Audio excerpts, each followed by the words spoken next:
ग्रंथरा श्रीमद् भागवत महापुराण की ग्रंथरा श्रीमद् भागवत महापुराण की अपन गुरुदेव की भगवान मंगल हरि नाम संकीर्तन की भगवान मंगल हरि नाम संकीर्तन श्रवण की आयोजनकारी विदेश समिति गुरु प्रणाम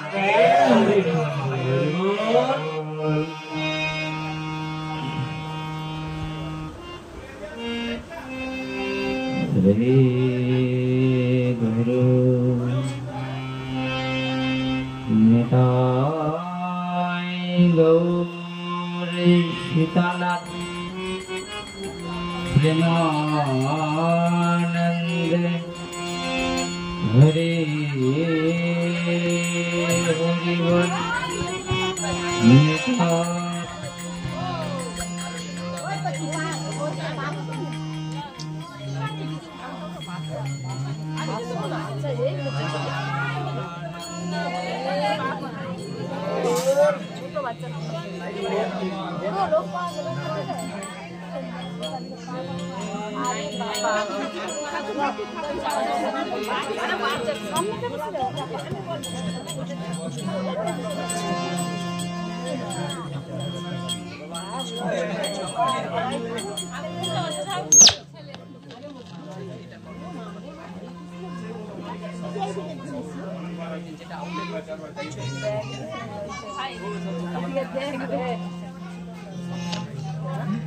जय गौर हरि।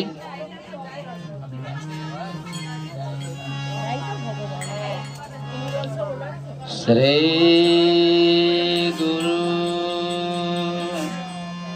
निताय गौर सीतानाथ प्रेमानंदे हरि हरि बोल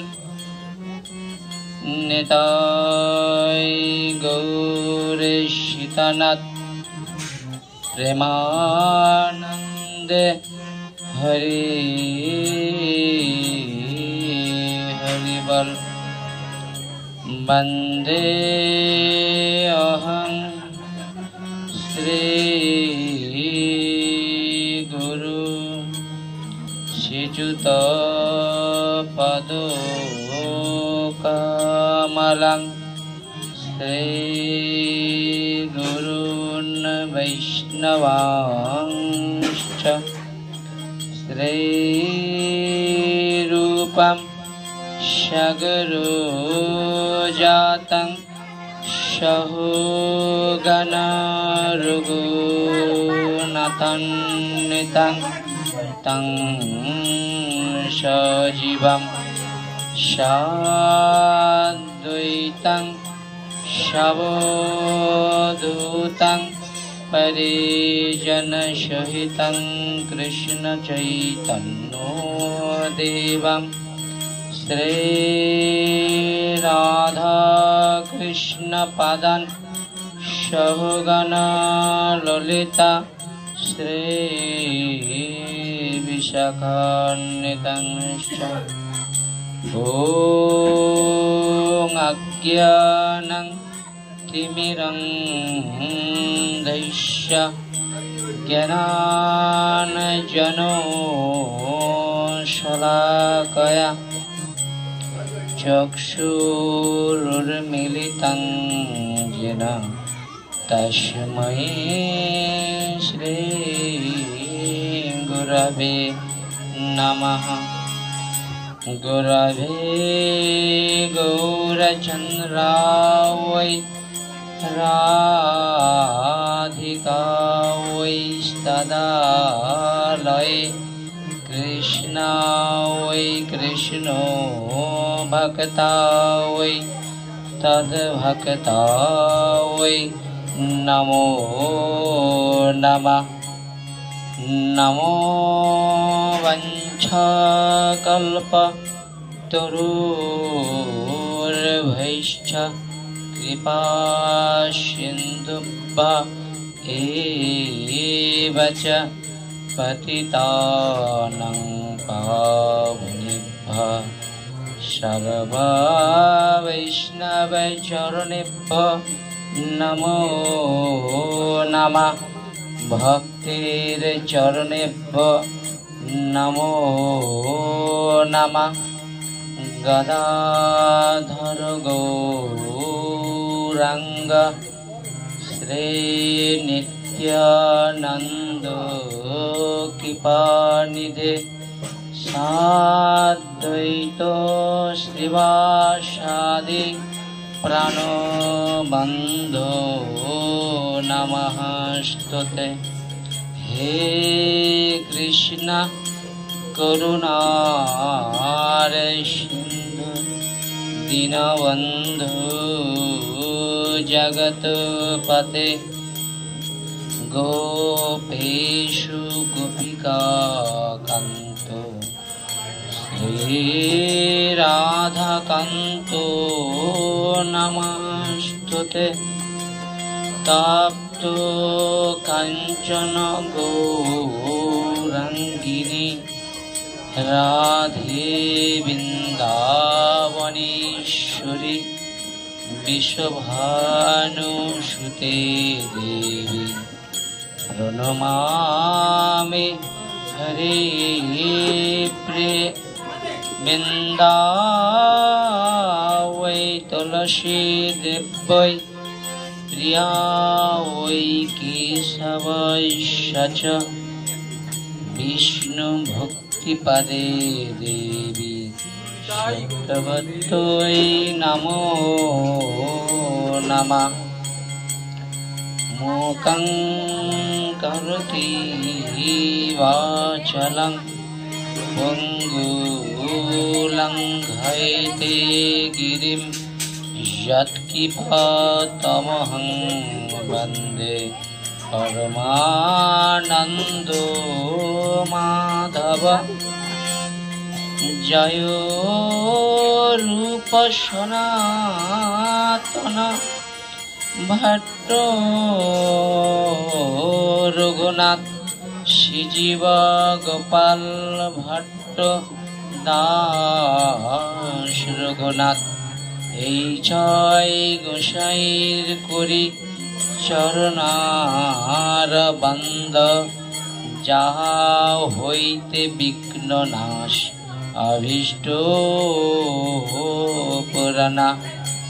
এই ছয় গোসাই যাবে ব্রজে কৈলাবাস রাধা কৃষ্ণের নিত্য লীলা করিলেন প্রকাশ।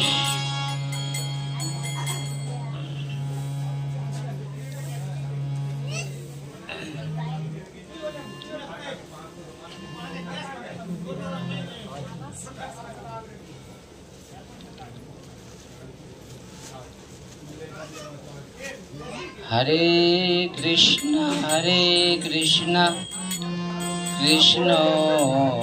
कृष्ण हरे हरे हरे राम राम राम हरे हरे। अक्रोध परमानंद नित्यानंद राय अभिमान शून्य निताय नगरे बेड़ाय। निदाय जार देखे तारे कय तंत्रे तीन धरी आमारे किनिया लह बल गौर हरि। जय प्रभु श्यामानंद जय रसिकानंद महाप्रभुर सेवा करे परम आनंद। वासुदेव घोषे कय करो जोड़ हाथ जय गौरे সেই कृष्ण সেই जगन्नाथ। ओम नमः भगवते वासुदेवाय ওম নমঃ ভগবতে বাসুদেবায়। ওম নমঃ ভগবতে বাসুদেবায়।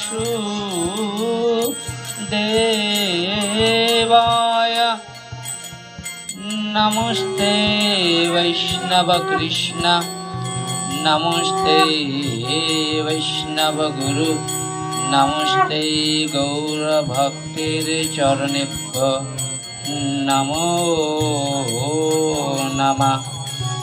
তুলসী কাননং যত্র যত্র পদ্মবনানি চ পুরাণং পঠনং যত্র তত্র সন্নিহিতো হরিঃ।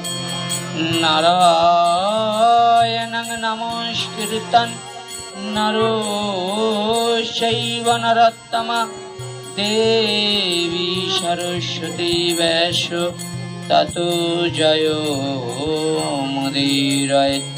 নিগমকল্পতরুর্গলিतं ফলং সুখোমকদম্মৃতদুর্বা সংযুত পিবত ভাগবতো রসমালয়া। মুহুরহু ঋষিকা ভুবি ভাবুকা। জয় জয় শ্রী গৌরাঙ্গের ভক্ত চন্দ্রগণ, যাদের প্রেম জ্যোৎস্নায় আলো হইল ত্রিভুবন। জয় জয় মহাপ্রভুর ভক্ত একান্ত, সবে মিলে পদ রজ দেহ মোর শিরোকান্ত। বেদে কহে তোমাদের করুণা বিহলে, কৃষ্ণ নাহি মিলে যোগ সমাধি সাধনে। অতএব তোমার সভায় আমার অসংখ্য অসংখ্য প্রণাম। কৃপা করে দেহ মোরে ইষ্ট বরদান। গন্তের প্রারম্ভে করি মঙ্গলাচরণ, গুরু বৈষ্ণব ভগবান এতিনির শরণ। এতিনির শরণে হয় বিঘ্ন বিনাশন, অনাশে হয় নিজ বাঞ্ছিত পুরাণা। সকল শ্রোতার বৈষ্ণবে করি প্রণাম, সকলের চরণ ধুলি দিও মস্তকে আমার।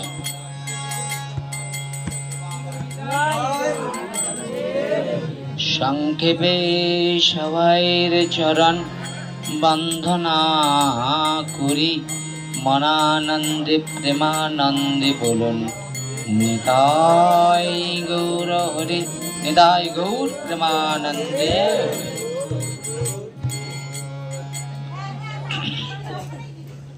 কথা বলো না, পরিবেশটা একটু শীতল রাখবেন, ঠিক আছে? শ্রী শ্রী রাধা মাধব এবং নিতাই গৌরের অনন্ত কৃপায় আজকের এই শুভ দিনে, শুভ মুহূর্তে, শুভ লগ্নে শ্রী শ্রী রাধা কৃষ্ণের আগমন উপলক্ষে হরি মন্দির প্রতিষ্ঠান রয়েছে নাকি? দিনধার হরি মন্দিরের দিন আরাধ্য উপলক্ষে রাধা কৃষ্ণের আগমন, গোপালের আগমন, তৎসহ শ্রীমদ্ ভাগবত পাঠ এবং ভক্ত সঙ্গে ভগবানের প্রসাদ। দেখুন, আজকের এই যে দিন, এই মুহূর্তে, এই যে আমরা যেখানে এসে উপস্থিত হয়েছি,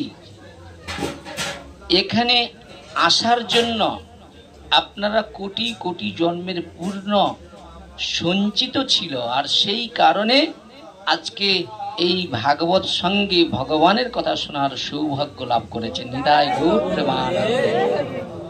জীবনে সব সময় আমরা এই জড়জগতে অনেকগুলো সঙ্গ পাই, কিন্তু ভাগবতের সঙ্গ, সৎসঙ্গ, এই সম্বন্ধেই আমরা জানি না। এই সৎসঙ্গের অনেক মহিমা রয়েছে। এই সৎসঙ্গের মহিমা শ্রীমদ্ ভাগবতে নারদ ঋষি, ওই নারদ ঋষির যিনি শিষ্য রয়েছেন ব্যাসদেবকে এই সৎসঙ্গের মহিমার কথা কীর্তন করছে, যে সৎসঙ্গের কি প্রয়োজন রয়েছে, কেন সৎসঙ্গ করার দরকার। সৎ মানে আমি নয়, সৎ মানে শাস্ত্র। সাধু শাস্ত্র। আমি যদি সাধু মনে করি তাহলে শাস্ত্রকে অপমান করা হয়ে যাবে। কি আমি সাধু, আমাকে কি করবে না, আমি যদি শাস্ত্র মেনে জীবন যাপন করি, শ্রীমদ্ ভাগবত এক সাধু, আমি এক সাধু। তা লোকে বললে, আমি বললে না। কেউ যদি নিজেকে মনে করে যে আমি অনেক কিছু হয়ে গিয়েছি, তাহলে সেটা পুরো জিরো, বুঝেছেন? ওই জন্য শাস্ত্রে এইরকম কথা লেখা আছে, যিনি প্রকৃত বৈষ্ণব তিনি কখনো নিজেকে বৈষ্ণব বলে স্বীকার করে না, বুঝেছেন? আর যে ভগবানের ভক্ত সে কখনো নিজেকে ভগবানের ভক্ত বলে না। অ্যাড দিতে হয় কৃষ্ণ ভক্তের অ্যাড আছে, কিন্তু আমার আছে। কেন? আমি যে ভাগবত কথা কীর্তন করতে আসছি, আপনাদেরকে পাঠের শেষে একটা করে কার্ড দেবো, যাতে আপনারা সবাইয়ের ঘরে করবেন, আর আমার যেন মানে কি হয় সংসারটা ভালো করে চলে, নাকি? এটাই তো। খুব সাবধান। চৈতন্য মহাপ্রভুর জীবনের একটা অভিলাষ ছিল, পৃথিবীতে আছে যত নগর আদি গ্রাম, সর্বত্রই প্রচার হোক মোর হরিনাম। মহাপ্রভু কার কাছে কথা বলছে? হরিদাস ঠাকুরের কাছে, নিত্যানন্দ প্রভুর কাছে বলছে, শোনো শোনো নিত্যানন্দ, শোনো হরিদাস, সর্বত্রই আমার আজ্ঞা করহ প্রকাশ। তারপরে ওই পোয়ারটা রয়েছে, প্রতি ঘরে ঘরে গিয়া করো এই ভিক্ষা, বলো কৃষ্ণ ভজ কৃষ্ণ, করো কৃষ্ণ শিক্ষা। কৃষ্ণের সংসার করো ছাড়ি অনাচার, অচিরাতে দুর্গা তোমায় করিবে উদ্ধার। ঠিক তো নাকি? হ্যাঁ হ্যাঁ, আমি যে ভুল বলে গেলে এরা মাথায়। হ্যাঁ, দুর্গা উদ্ধার করবে, তিনি তো মায়া দেবী।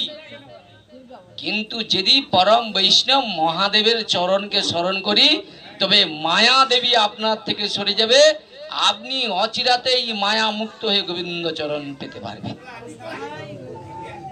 কেন? আপনি যাই করেন না কেন, আমরা যত যাই করি না কেন, আমরা তো মায়া মুক্ত নয় রে বাবা। শ্রীমদ্ ভাগবত মহাপুরাণ যদি কেউ একটু ভালো করে ঘেঁটে ভিতরে ঢুকাতে পারে না, তাহলে চিন্তা করার দরকার নাই।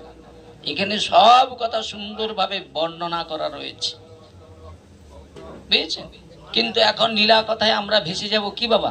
ওই তত্ত্ব কথা, নীতি কথা বলতে গেলে খারাপ হবো, দরকার নাই। তা যা আছে গল্পকারে বললেই ভালো, বুঝেছেন? তো সেই জায়গায় দাঁড়িয়ে আমরা এই যে নিত্যানন্দ প্রভু এবং হরিদাস ঠাকুর, এই দুইজন মহাপ্রভুর উপদেশ পেয়ে এই জগৎ সংসারের নাম প্রেম দান করবার জন্য এসেছিল। আমরা সেই নামের মুখ্য উদ্দেশ্য কি, ভাগবত কথার মুখ্য উদ্দেশ্য কি, আমরা সেই সম্বন্ধে জানার পূর্বে একটু একটা কথা আছে, কথার পরে আমরা ওখানে যাচ্ছি। শ্রীমদ্ ভাগবতীয় কথা পরিবেশনের পূর্বে সর্বাগ্যে পরম আরাধ্য পরম করুণার ঘন বিগ্রহ মোদীয় গুরুপাদ পদ্ম সিধাম মায়াপুর চৈতন্য আশ্রমের বর্তমান আচার্য ওং বিষ্ণুপাদ ত্রিদণ্ডী ভক্তি কমল ঋষিকেশ মহারাজের শ্রী আতুল চরণ কমলে ভক্তিপূর্বক অনন্ত অনন্ত কোটি প্রণাম নিবেদন করছি। কলিযুগ পাবন অবতার, অবতার সারসার, অবতার শিরোমণি শ্রী শ্রুচির নন্দন বিষ্ণুপ্রিয়ার প্রাণনাথ নদিয়া বিহারী ভগবান শ্রী শ্রী গৌরহরি, যার অপার অনুকম্পায় আমরা সকলেই এখানে উপস্থিত হওয়ার সৌভাগ্য লাভ করেছি। শ্রীমদ্ ভাগবত মহাপুরাণ প্রেম ভক্তি এই যজ্ঞের যিনি আয়োজন করেছেন পূর্ব মেদিনীপুর জেলার অন্তর্গত মিরিকপুর গ্রাম নিবাসী কি নাম আছে গণেশ মাইতি মহাশয়ের গৃহমন্দির প্রাঙ্গণে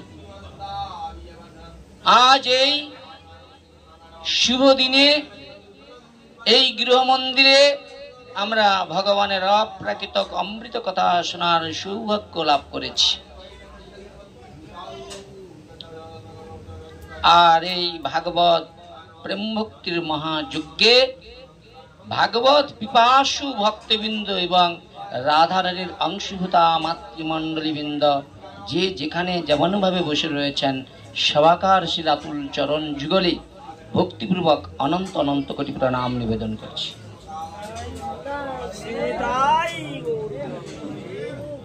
তাহলে মহাপ্রভুর ইচ্ছা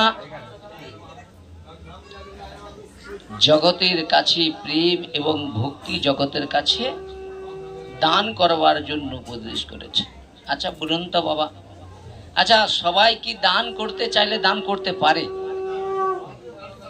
অনেকের ধন আছে মন নাই, কারো মন আছে তো ধন নাই, মানে টাকা পয়সা, বুঝেছেন? আচ্ছা বলুন তো, এইবার আপনাদের কাছে প্রশ্ন, মহাপ্রভু যে বস্তুটা দান করতে বলছে সেই বস্তুটা কোথায় ছিল? আরে বস্তু তো দেখুন, বস্তু তো সাধারণত চাইলে দান করতে পারে না, দানটা তো এত সহজ নয়। আবার কি দান করতে বলছি? দানটা কি বলছে? সেই গোপীদের প্রেম, রাধা প্রেম, সেইটা জগৎকে দান করতে বলছে। কেন না? চৈতন্য মহাপ্রভু বললেন কলিযুগ ধর্ম হয় নাম সংকীর্তন। তাহলে কলিযুগের ধর্ম নাম সংকীর্তন।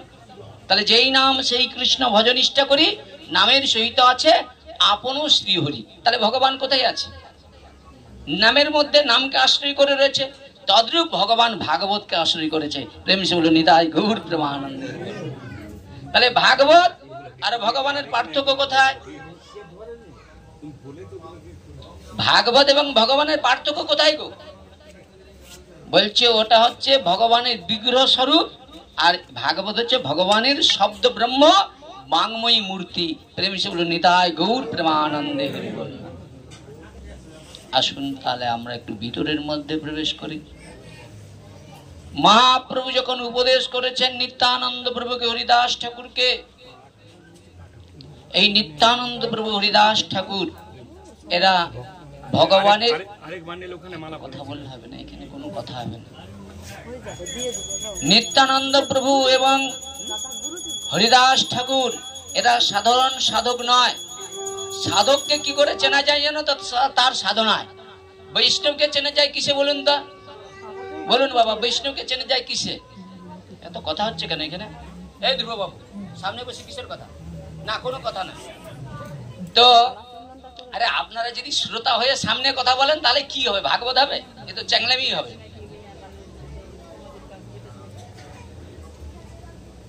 ভাব হবে না, কিন্তু পাঠ হবে না। বুঝেছি পাঠ কি হবে, বুঝা গেছে, বুঝেছেন? দেখুন আপনার, আমি তো একটা মানুষ নাকি? আমি তার সুখদেব নয় রে বাবা, পরম ধর্মজ্ঞ ব্রহ্মনিষ্ঠ সুখদেব। হ্যাঁ, ওনার কাছে ঠিক আছে, কোনো অসুবিধা নেই। সেই আসনে যারা বসেছিল তারা সবাই একবারে একনিষ্ঠ ভক্ত ছিল, বুঝেছেন? তো সেই জায়গায় দাঁড়িয়ে এত কথা বললে না সব ভাব নষ্ট হয়ে যাবে। মালা টালা ওইসব এখন চুপ করে বসো না, পাঠের শেষে দরকার হবে, দাঁড়ান না, নাহলে আগে করে দিতে পারতেন। পাঠ শুরু হওয়ার পরে যদি এইরকম করেন, নাহলে করে দিন, তাড়াতাড়ি করে দিন, হবে না, নাহলে এরকম হবে না। করে দাও না একটু।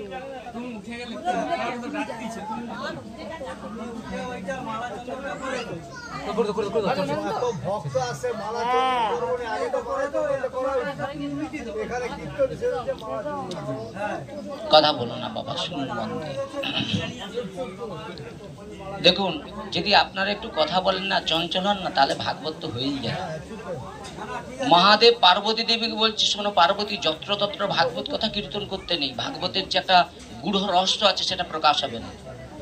ধরুন একজন ঘুমাচ্ছে বাবা, হ্যাঁ, ওই ঘুমটার সময় যদি ওর ঘুম ভাঙিয়ে দেয়, হ্যাঁ ভালো লাগবে?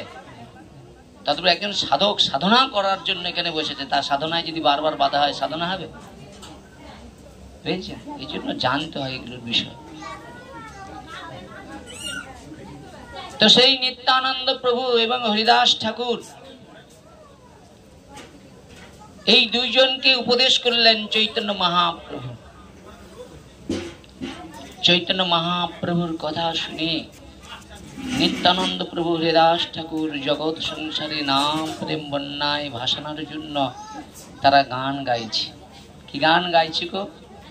শোনো শোনো, তারা গান গাইছে, জীব জাগো বলে গোরা চাঁদ বলে, কত নিদ্রায় যাও জীব মায়ার পিছিছি করে, ভজিবি বলিয়া এলি সংসার ভিতরে, বলিয়া রইলি তুই অবিদ্যার ভরে। তোমারে উদ্ধারিতে হইনু অবতার, আমি বিনা বন্ধু আর কে আছে তোমার। এনেছি ঔষধি মায়া নাশিবারি, হরিনাম মহামন্ত্র লও তুমি মাগি। ভকতই বিনোদী প্রভুর চরণ পড়িয়া, এই হরিনাম মহামন্ত্র লেয় মাগিয়া। মানুষ তো আজকে নাম কি জিনিস জানে, নামের রহস্যই বুঝে না। ভাগবত কি, ভাগবত এগুলো সাধারণ নয়। আমরা কি মনে করি, একটু ঘরে ভগবানের দিন ধরা উপলক্ষে একটু ঠাকুর টাকুর নিয়ে এলাম, ভাগবত করলাম, বাস। ভাগবত এইরকম জিনিস না, ভাগবত অনেক উচ্চাঙ্গ বস্তু বাবা। ভাগবতের যে রহস্য আছে না, রহস্য অনেক গভীর। ভাগবত কোনো চাওয়া পাওয়ার ধর্ম নয়, ভাগবত হচ্ছে নিবৃত্ত লাইন। ভাগবত কোন রকম কোনো বিনিময় নয়, ভাগবত ভক্তির জিনিস। নিত্যানন্দ প্রভু গৌরহরি যেদিন এসেছিল, ভাগবত নিয়ে কি জগতের কাছে প্রচার করতে এসে কিছু কামি টামি নিয়ে গিয়েছে নাকি? হ্যাঁ, আর আমি আমার জীবিকা তৈরি করে নিয়েছি। ভাগবত মানে আরে যে বাস একটু যদি 3 ঘন্টা ভালো করে কীর্তন করতে পারি, রসময় 2-4টা কথা বলতে পারি, আর দেখতে হবে না টাকা রাখার জায়গা কোথায় বাবা, ঠিক কিনা? টাকা রাখার জায়গা থাকবে না বাবা। এখন তো বাবা কি বলবো, এখন ধর্ম সম্বন্ধেই মানুষের জ্ঞান নেই, তার এখন 60,000-70,000 টাকা পেমেন্ট। ধর্ম কাকে বলে এই শব্দটাই ও জানে না। 70,000-80,000 টাকা। আর কিছু মনে করবেন না, আমার সবচেয়ে বড় হয় এই যে আমরা সনাতন কুলে জন্মগ্রহণ করছি, আমরা ভাগবতের একটা পাতাও খুলে দেখি না এখানে কি লেখা আছে। এটা কি সত্য পাঠকটা বলে যাচ্ছে? নিত্যানন্দ প্রভু হরিদাস ঠাকুর জগতে বলেই দিলেন, মহাপ্রভু যাও জগতে প্রেম দান করো। আচ্ছা বলুন তো, এই জগতের সবচেয়ে বড় দাতা কে বলুন তো? সবচেয়ে বড় দাতা কি? আজকের দিনে সবচেয়ে বড় দাতা এই গৃহস্বামী। কি বাবা, ঠিক তো? অন্নপ্রসাদ দান করবে, ঠিক কিনা? বলে না, বলে এই জগতের সবচেয়ে বড় দাতা যিনি কৃষ্ণ কথা হরি কথা দান করে। আচ্ছা সেই দাতাটা কেমন হবে? আমার মতো পেশাদার হবে নাকি? আরে দাতার হৃদয় হবে একবারে মানে পরিপূর্ণ, প্রেমে পরিপূর্ণ।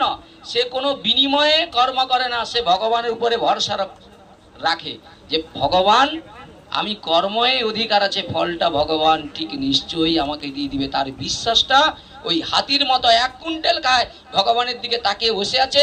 চাতক পাখি 1 ফোঁটা জলের জন্য যেমন ভগবানের দিকে তাকিয়ে বসে আছে, ভক্ত ভগবানের উপরে ডিপেন্ড করে জীবন যাপন করবে।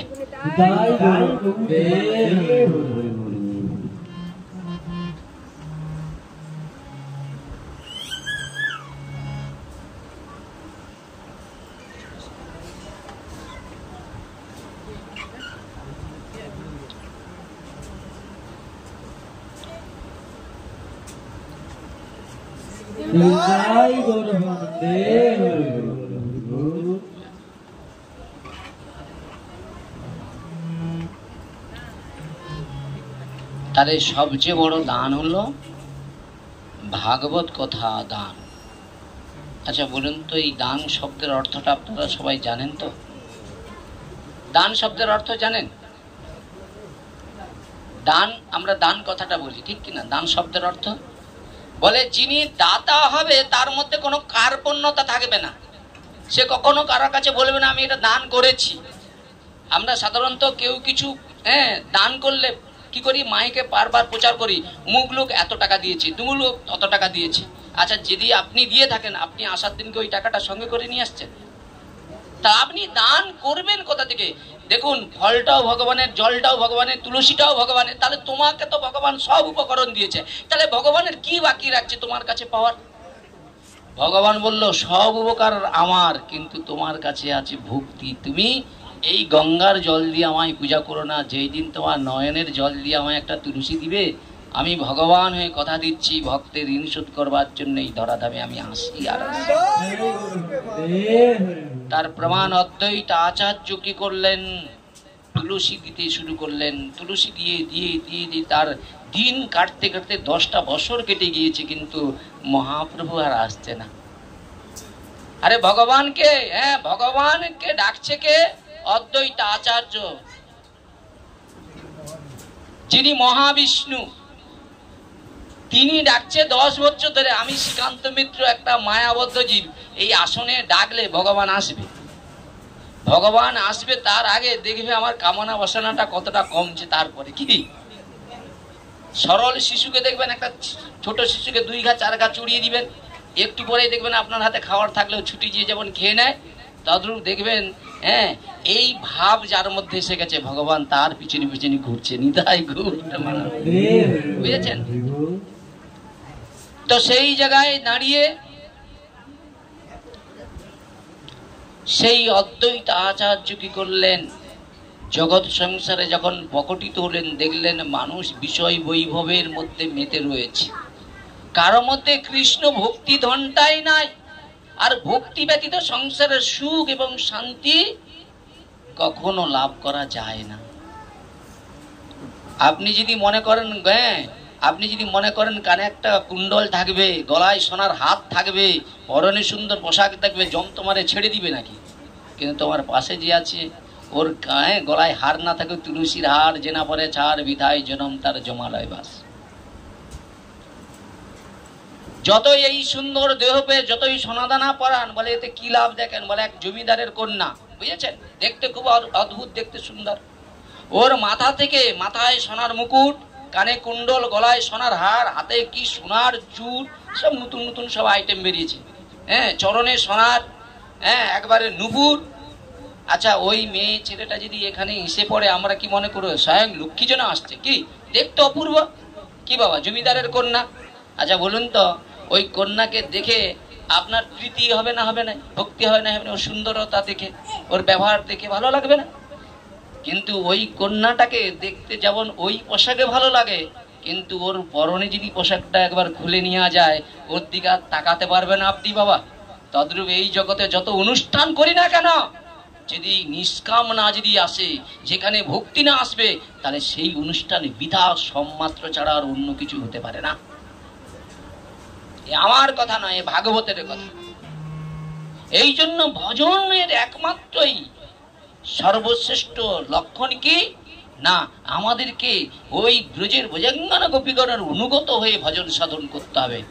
তারা ভগবানকে ভালোবেসেছিল, বিনিময়ে ভগবানের কাছে কোনোদিন কোনো কিছু হাত পেতে চেয়েছে? কিন্তু আমি ভগবানের ভজন করি, আমি ভগবানকে বলছি, ভগবান আমায় ধন দাও, ঐশ্বর্য দাও, নাম যশ প্রতিষ্ঠা দাও, কি বাবা? কিন্তু ভগবান বলছে এগুলো তোমায় চাইতে হবে না, আপনা থেকে তোমার কাছে এসে যাবে। তুমি আমার কর্ম করো, আর তাতে যদি নিষ্ঠা থাকে, ভক্তি থাকে, ওই প্রতিষ্ঠা আপনা থেকে এসে যাবে। নিতাই গৌর প্রেমানন্দের ভক্ত প্রতিষ্ঠার পিছনে ছুটে মাধবেন্দ্র পুরী তো গিয়েছিল, রেমুনাতে ভগবানের সেবা হচ্ছে, মনে মনে চিন্তা করছে গোপীনাথের তো সেবা হচ্ছে, এখন কি সেবাটা হচ্ছে? ব্রাহ্মণ ঠাকুরকে জিজ্ঞাসা করলো, বলল এই সময় ক্ষীর কেলি। তো মাধবেন্দ্র পুরী কাউকে যেচে কখনো চেয়ে খায় না, অযাচক ভাবে যদি কেউ দেয় তবে গ্রহণ করে, নাহলে গ্রহণ করে না, বুঝেছেন?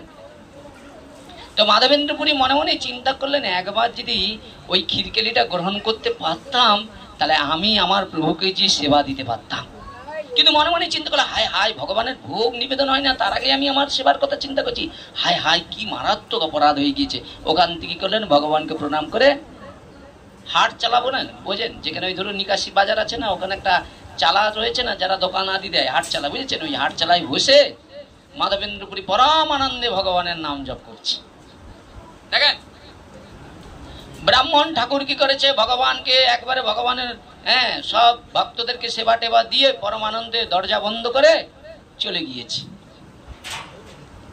যেই সেই ব্রাহ্মণ ঠাকুর শয্যায় যে নিদ্রাটা যেই গিয়েছে, নিদ্রার মধ্যে উনি কি করেছে, যেই নিদ্রার মধ্যে গিয়েছে, স্বয়ং ভগবান নিদ্রার মধ্যে এসেছে। হে ব্রাহ্মণ ঠাকুর, ওঠো ওঠো, তুমি ঘুমাচ্ছ? জানো তোমার মায়ায় তুমি জানতে পারো না আমি এখনো ঘুমাতে পারছি না। আমার এক ভক্ত জানো তো, ওই হাটচালায় বসে না খেয়ে না কিছু করে আমার নাম জপ করছে, আর ও না যদি খায় আমি কেমন করে ঘুমাই? ভগবান ঘুমাতে পারছে না, চিন্তা করে দেখুন। ভগবানের ঘুম নিদ্রা চলে গিয়েছে। ব্রাহ্মণ মনে মনে চিন্তা করলো, এটা স্বপ্ন না, এটা সত্য। এতদিন ধরে আমি ভগবানের সেবা করছি, কিন্তু ভগবান তো এইভাবে আমায় কোনোদিন স্বপ্ন দেয় নাই। তাই ব্রাহ্মণ কি করলেন, আকপাক করে তাড়াহুড়া করে বিছানা ত্যাগ করে স্নান করে হাতের তালি দিয়ে মন্দিরে প্রবেশ করলেন। দেখলেন ভগবানের চরণের তলায় একটা ক্ষীরের ভাণ্ড। ব্রাহ্মণের হৃদয়টা নড়ে গিয়েছে। কেমন ভক্ত! স্বয়ং ভগবান নিজেই ভক্তের জন্য ক্ষীরের ভাণ্ড চুরি করে রেখেছে। সেই ব্রাহ্মণ মাথায় করে কাঁদতে কাঁদতে প্রেম ভক্তিতে গদগদ হয়ে চিন্তা করছে, এমন কে ভক্ত রয়েছে এই জগতে যার জন্য স্বয়ং ভগবান চুরি করল? ব্রাহ্মণ মাথায় সেই ক্ষীরের ভাণ্ডটা নিয়ে মুখে বলছে, কার নাম মাধবেন্দ্র পুরী, যার জন্য গোপীনাথ করলো ক্ষীর চুরি? আরে ভগবান ভক্তের জন্য কি না করে! আমরা তো সেই ভগবানকে নিয়ে এখন বিজনেস করা শুরু করে দিয়েছি, স্বার্থ চরিতার্থ করার চেষ্টা করেছি। এই জন্য কলিযুগে আমাদের দশাটা এইরকম হয়ে গিয়েছে। হরে কৃষ্ণ। প্রভু আসুন।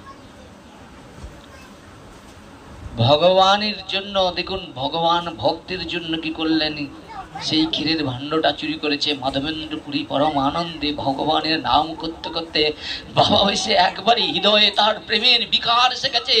যেই কর্ণ দিয়ে ওই ব্রাহ্মণ ঠাকুরের কথা শুনেছে, তখন চোখ খুলে দেখে ওই রাত্রে এক ব্রাহ্মণ ঠাকুর তার সম্মুখে এসে বলছে, আপনার নাম কি মাধবেন্দ্র পুরী? বলছে, হ্যাঁ, সেই অধম আমি।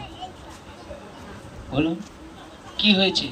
বলছে, জানো গোপনীয়তা আপনার জন্য ক্ষীরের ভাণ্ড চুরি করে রেখেছে। বলেই ব্রাহ্মণ কি করলেন, মাধবেন্দ্রের পুরীর হাতে দিয়েছে, দিয়েই সঙ্গে সঙ্গে চরণে দুটা জড়িয়ে কাঁদতে শুরু করেছে। এতদিন ধরে ভগবানের সেবা করেছি, ভগবান কোনোদিন স্বপ্ন দেয়নি আপনার মতো ভক্তের আগমনে স্বয়ং ভগবান আমাকে স্বপ্নের মধ্যে এসে সেই দিব্য স্বরূপ দর্শন করিয়েছে। নিতাই গৌর প্রেমানন্দে। মাধবেন্দ্র পুরী কি করলেন, সেই ভাণ্ডটার সেই ক্ষীরটাকে গ্রহণ করলেন। সেই ভাণ্ডটাকে জানেন তো মা, সেই ক্ষীরের এমন স্বাদ কোনোদিন যাবেন। সেই ভাণ্ডটাকে ভক্তরা ভালো করে ভেঙে তাকে টুকরো টুকরো করে না সেই তার ঝোলার মধ্যে রেখেছে। মনে মনে চিন্তা করলো, গোপীনাথ তোমার এই অপূর্ব ক্ষীর, এই অপূর্ব আস্বাদনের যদি একবার মনের ইচ্ছা জাগে, তখন ওই ক্ষীর কখন কোথায় পাবো? ওই ভাণ্ডকে আমি বসে বসে চুষি চুষি ওই ক্ষীরের স্বাদ আমি গ্রহণ করব। মাধবেন্দ্র পুরী মনে মনে চিন্তা করলো, ব্রাহ্মণ প্রাতকে গিয়ে সবাইকে গিয়ে বলবে গোপীনাথ আমার জন্য ক্ষীর চুরি করেছে। বলবো না? বলবে হ্যাঁ কি না বলুন? বলবে তো? মাধবেন্দ্র পুরী মনে মনে চিন্তা করলেন, সকালে যখন ওই ব্রাহ্মণ ঠাকুর সবাইকে বলবে গোপীনাথ ওই ভক্তের জন্য ক্ষীর চুরি করে নাম হয়েছে ক্ষীর চড়া গোপীনাথ, সকালে ভক্তরা আমাকে দেখার জন্য কতজন এখানে এসে কাঁড়ি হবে। কি বাবা, আর সবাই যখন ছুটি আসবে আমার গোপীনাথের সেবাতে বাধা পড়বে। রাতের অন্ধকারে মান যশ প্রতিষ্ঠায় ওই রেবুনাথ ত্যাগ করে চলে গেল। আজকে আমি আমার কথা বলছি, নাম যশ প্রতিষ্ঠার কারণে আপনাদের চরণে এসে বসে পড়েছি। জানতেই পারি না আপনাদের মতো শ্রোতা ছিলাম, স্বপ্নেও ভাবতে পারি না আমার মতো অধম পাপী, যে ধর্ম সম্বন্ধেই কিছু বোঝে না, আপনাদের চরণে এসে বসে যাবে। কিন্তু ধর্মটা এত সহজ নয়, ধর্ম সম্বন্ধে মানুষকে জানতে হবে বাবা। ধর্মটা কি জানেন তো? ধর্ম সম্বন্ধে আপনারা জানি না। দেখুন এই ব্যাসনে বসে অনেকে অনেক কিছু মন্তব্য করতে পারে, এর তার দোষগুণ কীর্তন করতে পারে, কিন্তু ভাগবতে সুখদেব কিন্তু কারো দোষগুণ কীর্তন করে না, শিক্ষা দান করতে গিয়েছে। ভাগবতে এমন কোন শিক্ষামূলক কথা আছে জানেন না, আপনারা শুনলে মনে করবেন আমি নিন্দা করছি বা কোনো কিছু, এগুলো আমার নিন্দা করা স্বভাব নয়। যদি একজন যদি ভাগবত কথা শ্রবণ করে যদি তার চিত্তে যদি ভগবত প্রেম এবং ভক্তি লাভ হয়, তবেই আমার আশা সার্থক। এদের বাড়িতে আমাকে কতটা খাওয়াবে, কি দিবে, এটাই আমার বিষয় নয়। এই পাড়ার যদি একটা মানুষ যদি প্রকৃত ভগবানের চরণে আত্মনিবেদন করে, তাহলে মনে মনে চিন্তা করবো, হে রাধা গোবিন্দ, তুমি যে কৃপা করে আমাকে এখানে নিয়ে এসেছিল, আমার আশা সার্থক। এই গ্রামের একজন শুদ্ধ কৃষ্ণ ভক্ত হতে পেরেছে তোমার চরণে, নিজেকে এই মায়া থেকে মুক্ত হয়ে তোমার চরণে বলি মহারাজের মতো আত্মনিবেদন করে দিয়েছে। একবার যদি ভগবানের কাছে কেউ আত্মনিবেদন করে দিতে পারে, ভগবানের ভগবান থাকে না, ভগবান তার হয়ে যায়। মাধবেন্দ্রপুরী প্রতিষ্ঠায় রেঘুনাথ থেকে চলে গেল বাবা। বড় বিপ্র ছোট বিপ্র গিয়েছে বৃন্দাবনে, জানেন। বড় বিপ্র অনেক বড় কুলের ব্রাহ্মণ, জানেন। তার ছোট বিপ্র একটু নিম্নতরের ব্রাহ্মণ, বুঝেছেন। আগেকার ব্রাহ্মণদের অনেক সম্মান করত। ব্রাহ্মণদের সম্মান করা বেদেও কথা বলা আছে, স্বয়ং ভগবানও ব্রাহ্মণদেরকে শ্রদ্ধা করত। কখনো ব্রাহ্মণদের বৈষ্ণবদের দোষ দেখতে নেই, গুণ দেখতে হয়। যে ব্রাহ্মণের দোষ থাকে, গুণ দেখে তার পতন হয়ে যায়। আমি বলছি না, শাস্ত্র বলছি। যে বাবা আঙুলে হাত দিবে, হাতটা তার পুড়বে নাকি আমার? আমি বলে খারাপ হবো কেন? কি বাবা, ঠিক। কিন্তু এখানে কথা রয়েছে বাবা। সেই বড় বিপ্র ছোট বিপ্র বৃন্দাবনে ঘুরছে। বড় বিপ্র কি করে, ছোট বিপ্র কি করেছে, ওই পয়সা দিয়ে ওরে বৃন্দাবনে নিয়ে গিয়েছে। এখন বাবা আপনারে যদি কেউ কিছু দেয়, আপনি তার তো একটু সেবা করবেন। বড় বিপ্রকে কি করে, সারা দিন পরিক্রমা করে যখন ওই কুটিরে আসে, ও নিজে কি করে চরণ সেবা করে কতজন। একদিন বড় বিপ্র কি করলেন, গোপালের আগের দিকে তাকিয়ে বললেন, জানো ছোট বিপ্র, বলে কি, বলে তুমি যেভাবে আমার সেবা করলে, আমার নিজের গর্ভের সন্তান এমন সেবা করবে না। আমার নিজের পুত্র আমার এইভাবে সেবা করবে না। শোনো, আমি মনস্থা করেছি তোমাকে আমার কন্যা দান করব। ছোট বিপ্র মুখে চাপা দিয়ে বলছে, বড় বিপ্রকে বলে, খবরদারি কথা বলবেন না, আপনি কোথায় আর আমি কোথায়। বাবা কিন্তু একটু সরে যান, সরে যান, এইদিকে আসুন, এইদিকে এইদিকে এইদিকে এইদিকে সরে না, বাস। বড় বিপ্র যখন কন্যা দিতে মনস্থা করলেন, ছোট বিপ্র মুখে চাপা দিয়ে বলছে, এ কথা বলবেন না, আপনি কোথায় আর আমি কোথায়। ও বাবা, এই জগতে ধনী গরিব কত বিচার হয়। হ্যাঁ, সাধনার মধ্যে এসে কে বলছে ব্রাহ্মণ বড় নয়, বৈষ্ণব বড়, আবার কেউ বলছে বৈষ্ণব বড় না ব্রাহ্মণ বড়। এগুলো এদিক দিয়ে বিচার করা যায় না। যার ভক্তি আছে সেই ভগবানের কাছে সব থেকে বড়। আরে উদ্ধব তো বৃহস্পতির শিষ্য ছিল, জ্ঞানে পরিপূর্ণ ছিল। সেই উদ্ধব যখন ব্রজের গিয়েছিল, উদ্ধবের সর্বস্ব কিছু নষ্ট হয়ে গিয়েছিল। সেই বিষয়ে আমরা কথা আলোচনা করবো যদি সময় হয়, বুঝেছেন। বড় বিপ্র কি করলেন, ছোট বিপ্রকে গোপালের কাছে কথা দিলেন, আমি আমার কন্যাকে দান করব। ছোট বিপ্র বলছে, দেখো একবার ভেবে চিনতে ছেলে পুত্র স্ত্রীর কাছে তো কথা টথা আলোচনা করে দান করা উচিত। কেন আপনি দান দিবেন বললেন, কারোর সঙ্গে আলোচনা করলেন না। ঘরের লোক যদি না অস্বীকার করে, বলে এই ছোট বিপ্র, ধনটা আমার, আমি চিন্তা করে কাকে দান করব না করবো, সেটা আমার ব্যক্তিগত ব্যাপার। নিতাই গৌর হরি বল, বুঝেছেন তো। যেই দানের কথা বলেছে, তখন ছোট বিপ্র বলছে, আরে তুমি তো দানের কথা বলছো, এখন ওই যে দানের কথা বললে, এখন সাক্ষী রূপে আমি কাকে পাবো? ভবিষ্যতে তুমি যদি গ্রামে ফিরে যদি অস্বীকার করো, তাই তুমি একটা কাজ করো, গোপালকে সাক্ষী রাখলাম, এই গোপালের কাছে তুমি সাক্ষী দাও, হ্যাঁ, তুমি আমার হাতে তোমার কন্যাকে দান করবে। বুঝেছ? গোপাল সাক্ষী রয়ে গিয়েছে। এখন সেই কারণে এখন ওই বড় বিপ্র ছোট বিপ্র ওরা কি করেছে, গ্রামে ফিরে এসেছে। ছোট বিপ্র দেখলো গ্রামে বড় বিপ্র ফিরে এসে আর কোনো বিবাহের কোনো গল্প নাই।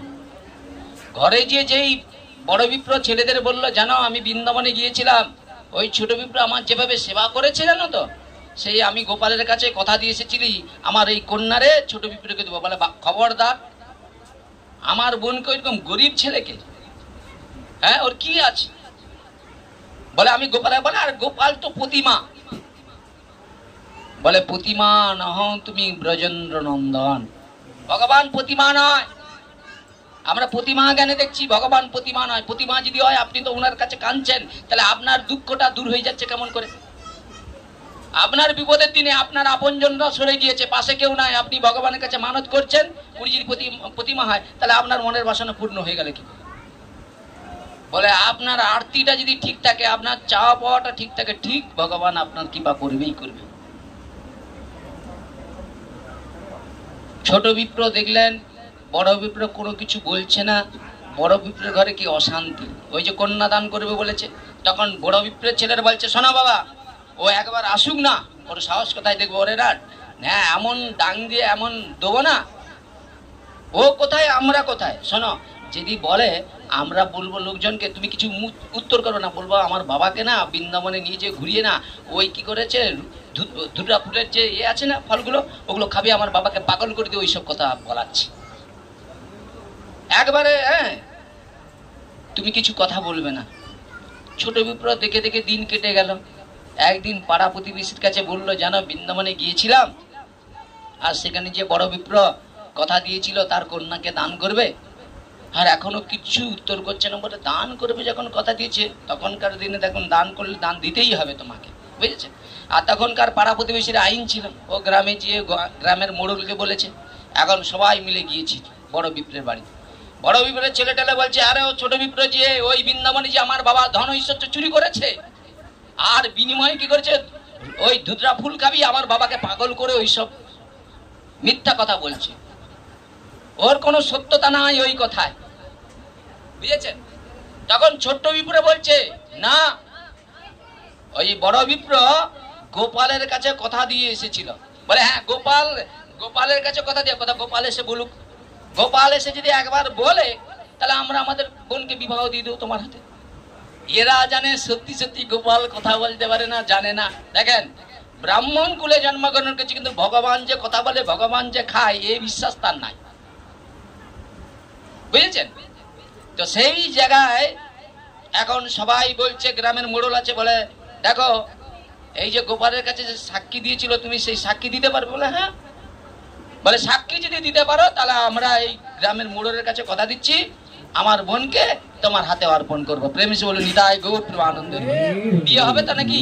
ছোট বিপ্রের বিয়ে হবে তো? ব্রাহ্মণ ঠাকুর আছে, হ্যাঁ, ওইটা করার পরে ছোট বিপ্রকে পেলে এখানে বিবাহ দিয়ে দেবো, ঠিক কিনা? হরি বল। হ্যাঁ, আজকের দিনটা খুব ভালো। ব্রাহ্মণ ঠাকুর আছে, বৈষ্ণব ঠাকুর আছে, ভক্ত রয়েছে বেশ। হ্যাঁ, এইরকম বিয়ের দিন পাবো বাবা। হ্যাঁ, অন্যান্য বিয়ের দিন হলে কত পশু হত্যা হবে, কত কিছু। আজকে ভগবানের প্রসাদ হবে, কত ভক্তদের উলু হবে, কত কিছু ব্যাপার হবে। নিতাই গৌর হরি বল। কি এখন সেই ছোট বিপ্র কি করলেন, সবাইকে বললেন, হ্যাঁ আমার বিশ্বাস গোপাল সাক্ষী দিতে আসবেই আসবে। ও তো জানে গোপাল বিগ্রহ নয়। এখন ও কি করেছে, হেঁটে হেঁটে বৃন্দাবন গিয়েছে।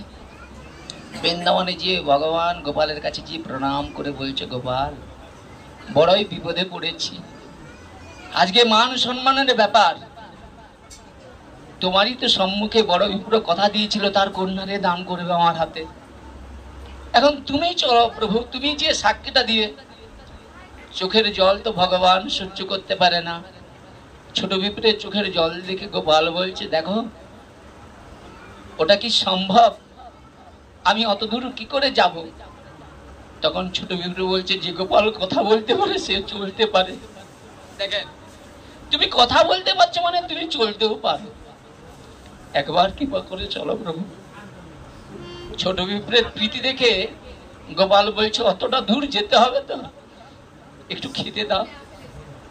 ছোট বিপ্র কি করলেন, ভালো করে রান্না করে গোপালকে দিয়েছে। গোপাল পরম আনন্দে সেইগুলো প্রাণ ভরে খেয়েছে। ভগবানকে দিলে ভগবান খায় মা, আমরা আমাদের সেই প্রীতি সহকারে দিতে পারি না।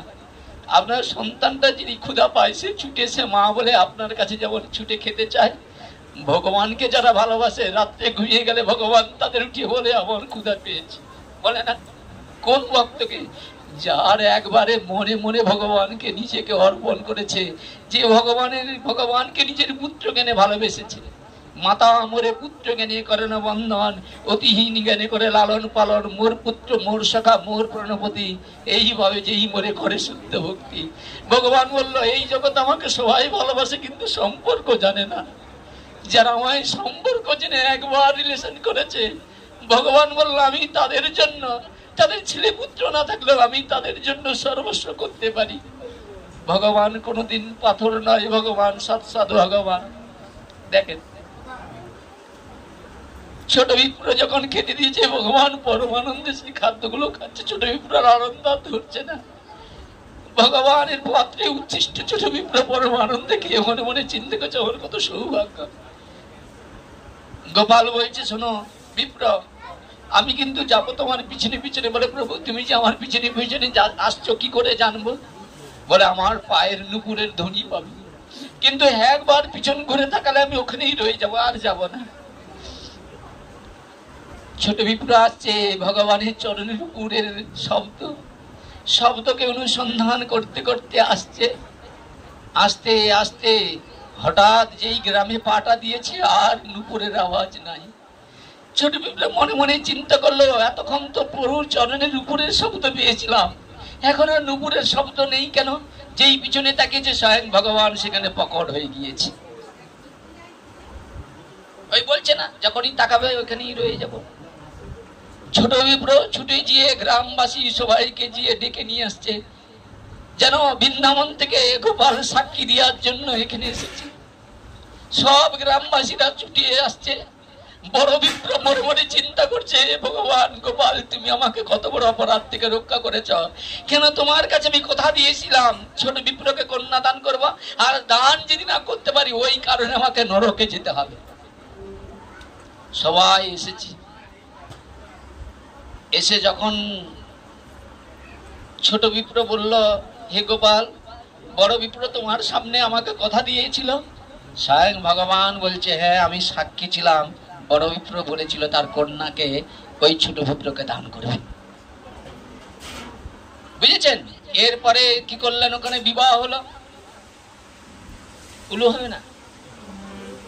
হ্যাঁ, আর উলু হবে কি করে? পাত্র পাত্রী তো নাই, নিতাই গৌরী বল। ছোট বিপ্র বড় বিপ্র দরকার, বুঝেছেন তো? সেই জায়গায় দাঁড়িয়ে বিবাহ হলো ভগবানের, হ্যাঁ অত আনন্দ হলো। ভগবান সাক্ষী দিতে এসেছে, সবাই দর্শন করলো। এখন ছোট বিপ্র বড় বিপ্র ভগবানের চরণে যে প্রণাম করছে। ভগবান বলছে, সাক্ষী গোপাল বলছে তোমরা বর চাইবে না? ছোট বিপ্র বড় বিপ্র ভগবানের চরণে কাঁদছে, আর প্রভু আমরা এই বর চাচ্ছি, আমরা যতদিন এই সংসারে থাকবো প্রত্যেক দিন যেন তোমাকে দর্শন করতে পারে। প্রভু তুমি এখান থেকে কোথাও যেও না প্রভু। তাহলে চাওয়াটা কেমন দেখুন। তারা বরটা চাইলো যেন নিত্য নিত্য ওই ভগবানকে দর্শন করতে পারে।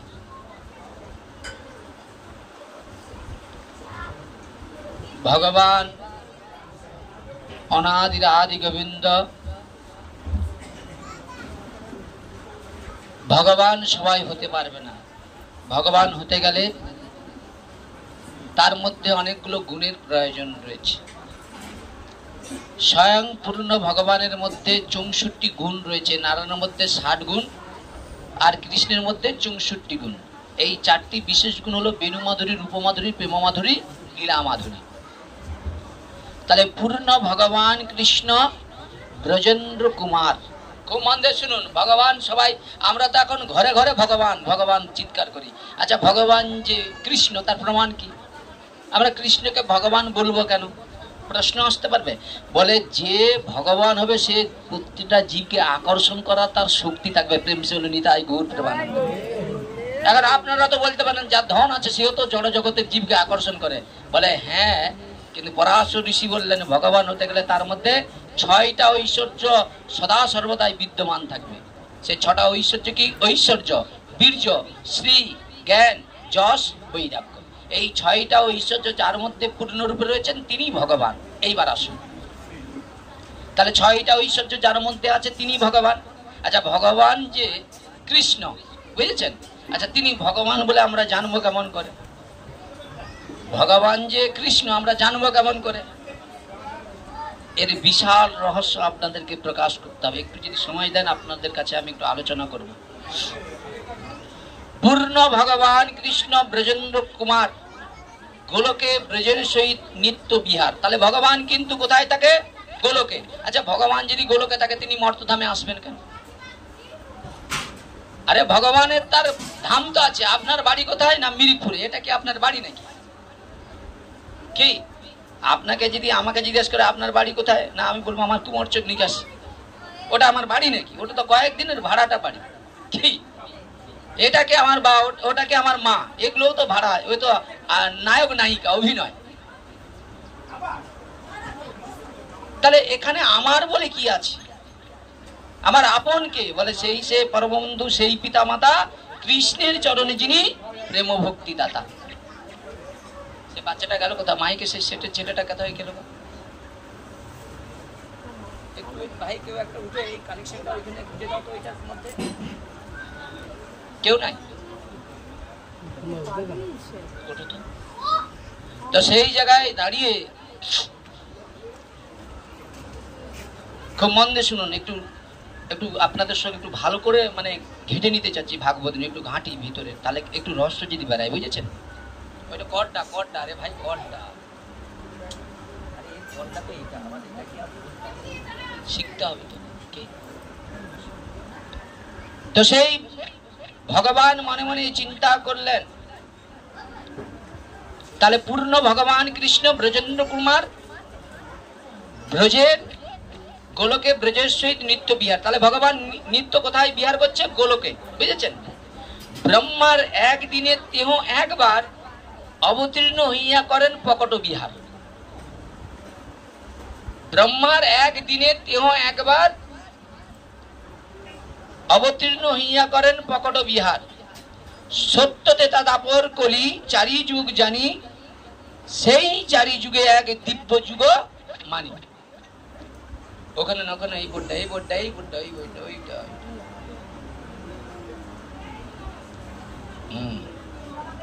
ধন্যবাদ। তাহলে সত্য তেতা দাপর কলি চারি যুগ জানি, চারি যুগে এক দিব্য যুগ মানি। আচ্ছা, আপনারা এর মানে কিছু বুঝতে পেরেছেন কি? পেরেছেন? তাহলে সত্য তেতা দাপর কলি চারটা যুগ দেবো কি? আচ্ছা, সেই চারটা যুগের মধ্যে এখন আমরা কোন যুগে আছি? সত্য যুগে তো নাকি? হ্যাঁ, কলিতে। এবার সত্য যুগ কি ছিল? সত্য যুগের সম্বন্ধে কি আমরা একটু জানি। সত্য যুগ যেই দিন সৃষ্টি হয় সেই দিনটা ছিল অক্ষয় তৃতীয়া, বুঝেছেন? এই তুই এখানে এখানে ছুটছিস কেন? বস ওখানে, চুপ করে বস। তাহলে সত্য তেতা দাপর কলি চারি যুগ জানি, চারি যুগে এক দিব্য যুগ মানি, একাত্তর চতুর্যুগে এক মন্বন্তর, 14 মন্বন্তরে ব্রহ্মা দিবস ভিতর। তাহলে সত্য যুগের বয়স হচ্ছে 17,28,000 বৎসর। মানুষের পরমায় ছিল 1 লক্ষ বৎসর, লম্বা ছিল 21 হাত। সত্য শৌচ দয়া দান তপ ইহকালে চিন্তা ত্যাগ করে তারা পরকালে চিন্তা করত। আর কলির মানুষ বলছে যা দেবো অঙ্গে তা যাবে সঙ্গে। বলে খেয়ে মেখে বেঁচে যতদিন বাঁচবো একটু খেয়ে মেখে বাঁচি, তো ওইসব বাদ দিত। বলে ওইসব কথা শুনে কি লাভ হবে? কিন্তু আইজাক নিউটন বলছে ক্রিয়ার প্রতিক্রিয়া। জানেন ক্রিয়া প্রতিক্রিয়া সম্বন্ধে? একটা ঢিল উপর দিকে ফিকলে সেটা নিচে পড়বে না পড়বে না? তদ্রূপ পিতামহ ভীষ্ম বলছে সে কথা, বললে আপনাদের গায়ে এমনি লোম ফুলে যাবে। এখানে যে কথা লেখা আছে ভাগবত, পিতামহ ভীষ্ম সাধারণ জন নয়, পিতামহ ভীষ্ম দ্বাদশ মহাজনের এক মহাজন। তিনি যে কথা বলছে সে কথা বলবো না, বললে আপনাদের কষ্ট হবে, বুঝেছেন? আপনারা খারাপ মনে করবেন, কিন্তু বেদে লেখা আছে। বলতে পারি না, স্থান কাল পাত্র বিবেচনা করে বলতে হয়, নাহলে বলে পাঠকরাই শুধু এইসব আলোচনা করে কিন্তু বুঝে না, বুঝেছেন? তো সেই জায়গায় দাঁড়িয়ে বললেন কি 71 চতুর্যুগে এক মন্বন্তরে 14 মন্বন্তরে ব্রহ্মা দিবসের ভিতর। তাহলে সত্য যুগ 17,28,000 বৎসর, তেতা হলো 12,96,000 বৎসর। একটা জিরো কেটে গেছে, 1 লক্ষ থেকে কত হবে? 10,000। মানুষ লম্বা কত? 14 হাত। তাহলে সত্য যুগে ধ্যান করে ভগবানকে পেত, আর তেতা যুগে যাগযজ্ঞ করে পেত। এলো দাপর যুগ, স্বয়ং ভগবান আবির্ভাব হলো, বুঝেছেন? সব দাপরে নয়, খুব মন দিয়ে শুনুন, সব দাপরে নয়। এই যে 27 নম্বর থেকে 28 নম্বর এটা কলি পড়েছে, এর আগের যে দাপরে ভগবান পূর্ণ এসেছিল। ভগবান সবসময় আসে না, ভগবান কেন আসে সেই বিষয়ে আমাদেরকে জানতে হবে।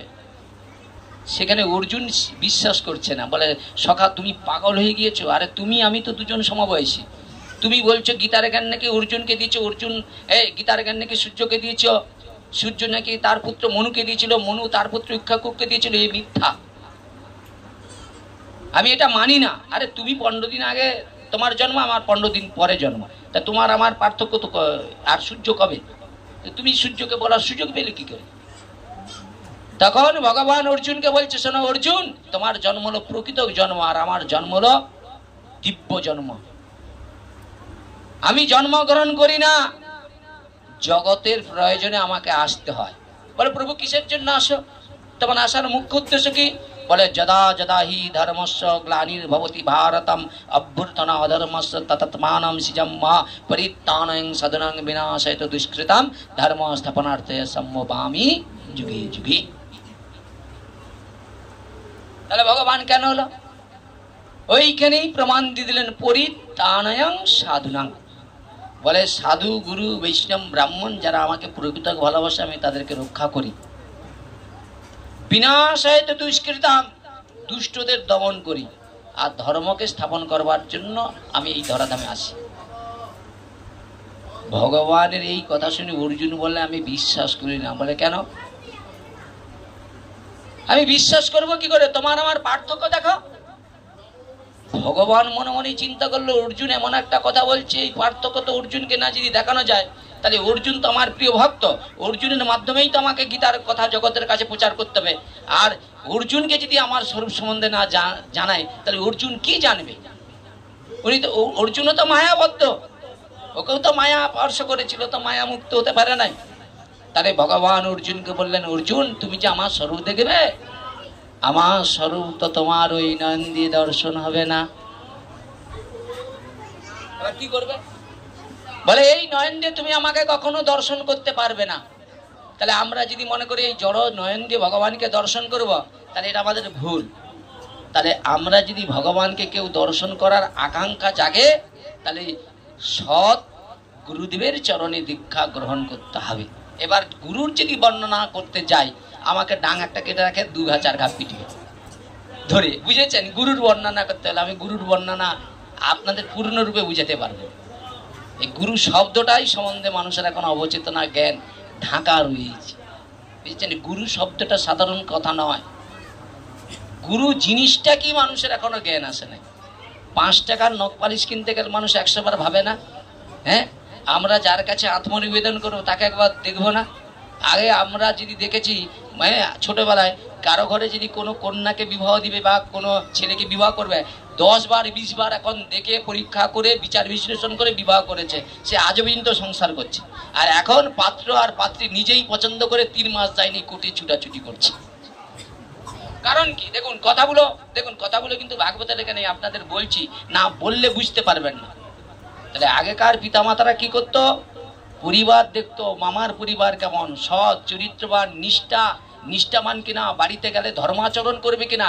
আর এখন আমরা দেখতেছি মেয়েটা বিবাহের পরে ওই কাপড় খুলে দিয়ে কতক্ষণের মধ্যে তাড়াতাড়ি সেই বেশভূষা কাপড় টাপড়গুলো খুলে সব একবারে এখন কি ওই সব পোশাক বেরিয়েছে সেগুলো পরে পরিধান করবে, আর ওই কাপড় থাকা যাবে না, বুঝেছেন? এইগুলো আমরা দেখি না, এই জন্য আমাদের অশান্তি। এই শান্তি, এই জন্য ঘরে ঘরে শান্তি এসে গেছে, বুঝেছেন? পুরো সিস্টেমটাকেই চেঞ্জ। যে পিতামাতা সংসারের জন্য এত কষ্ট করে লালন পালন করলো, যে সন্তানকে বড় করলো, খুব মন দিয়ে শুনুন, সন্তান চাকরির কারণে সেখানে গিয়েছে, চাকরির কারণে ওই চাকরির কারণে যে সেখানেই কি করেছে, একটা মেয়ে ছেলে দেখেই সেখানেই বিবাহ করে রয়ে গিয়েছে। বাবাকে এই জন্যই ছেলেকে পড়িয়েছিল, ডাক্তার মাস্টার উকিল করেছিল। বুড়া বুড়ি আমরা ভাগবত করতে গেলে ভগবানের কাছে কেঁদে কেঁদে বলছে, এর থেকে যদি আমাদের একটা মূর্খ কানা খোড়াও সন্তান হতো, তাহলে 1 গ্লাস জল আমাদের দিত। এই শিক্ষায় যাদের জন্য এত সব, তারাই আজকে আমাদের পাশে না। এই জন্য মহাপ্রভুর সঙ্গে রায় রামানন্দে যখন সাধন সাধ্য তত্ত্ব কথা হয়েছিল, তখন রামানন্দকে বললেন,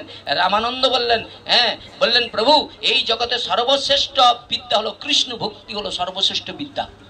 বলে কৃষ্ণ ভক্তি যদি সর্বশ্রেষ্ঠ বিদ্যা হয়, তাহলে লোক তো এত সব পড়াশোনা করে যে ডিগ্রি পাণ্ডিত্য অর্জন করছে, বলে এটা কি বিদ্যা? তখন রামানন্দ উত্তরে বললেন, জড় বিদ্যা যত মায়ার বৈভব শ্রীকৃষ্ণ ভজনে বাধা, অনিত্য সংসারে মহ জন্মিয়া জীবকে করেছে গাধা। তাহলে এই সংসারটাকে আমরা নিত্য মনে করে নিয়েছে, এইটা আমার স্ত্রী, এইটা আমার, আরে এই দেহটা আমার নয়। এই জন্য সুন্দর দেহ পেয়ে সুন্দর কাজ না করে আমরা সব নরকের কীট হতে চলেছি।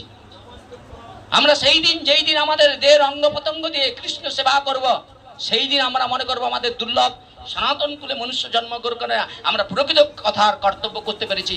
মাতৃগর্ভে যে কথা দিয়ে এসেছিলাম কৃষ্ণ ভজন করবার জন্য এসেছি। আমি যদি আমার পিতামাতার সেবা করি, স্বজন সেবা করি, কখনো আমাকে এই সংসার থেকে কেউ আমাকে উদ্ধার করতে পারবে না।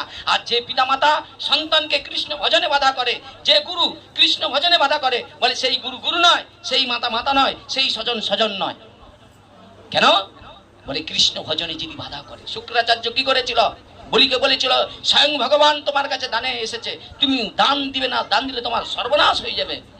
তখন বলছে, গুরুদেব তুমি তো বলেছিলে কষ্ট করবার জন্য সৎপাত্রে দান করতে বলেছিল।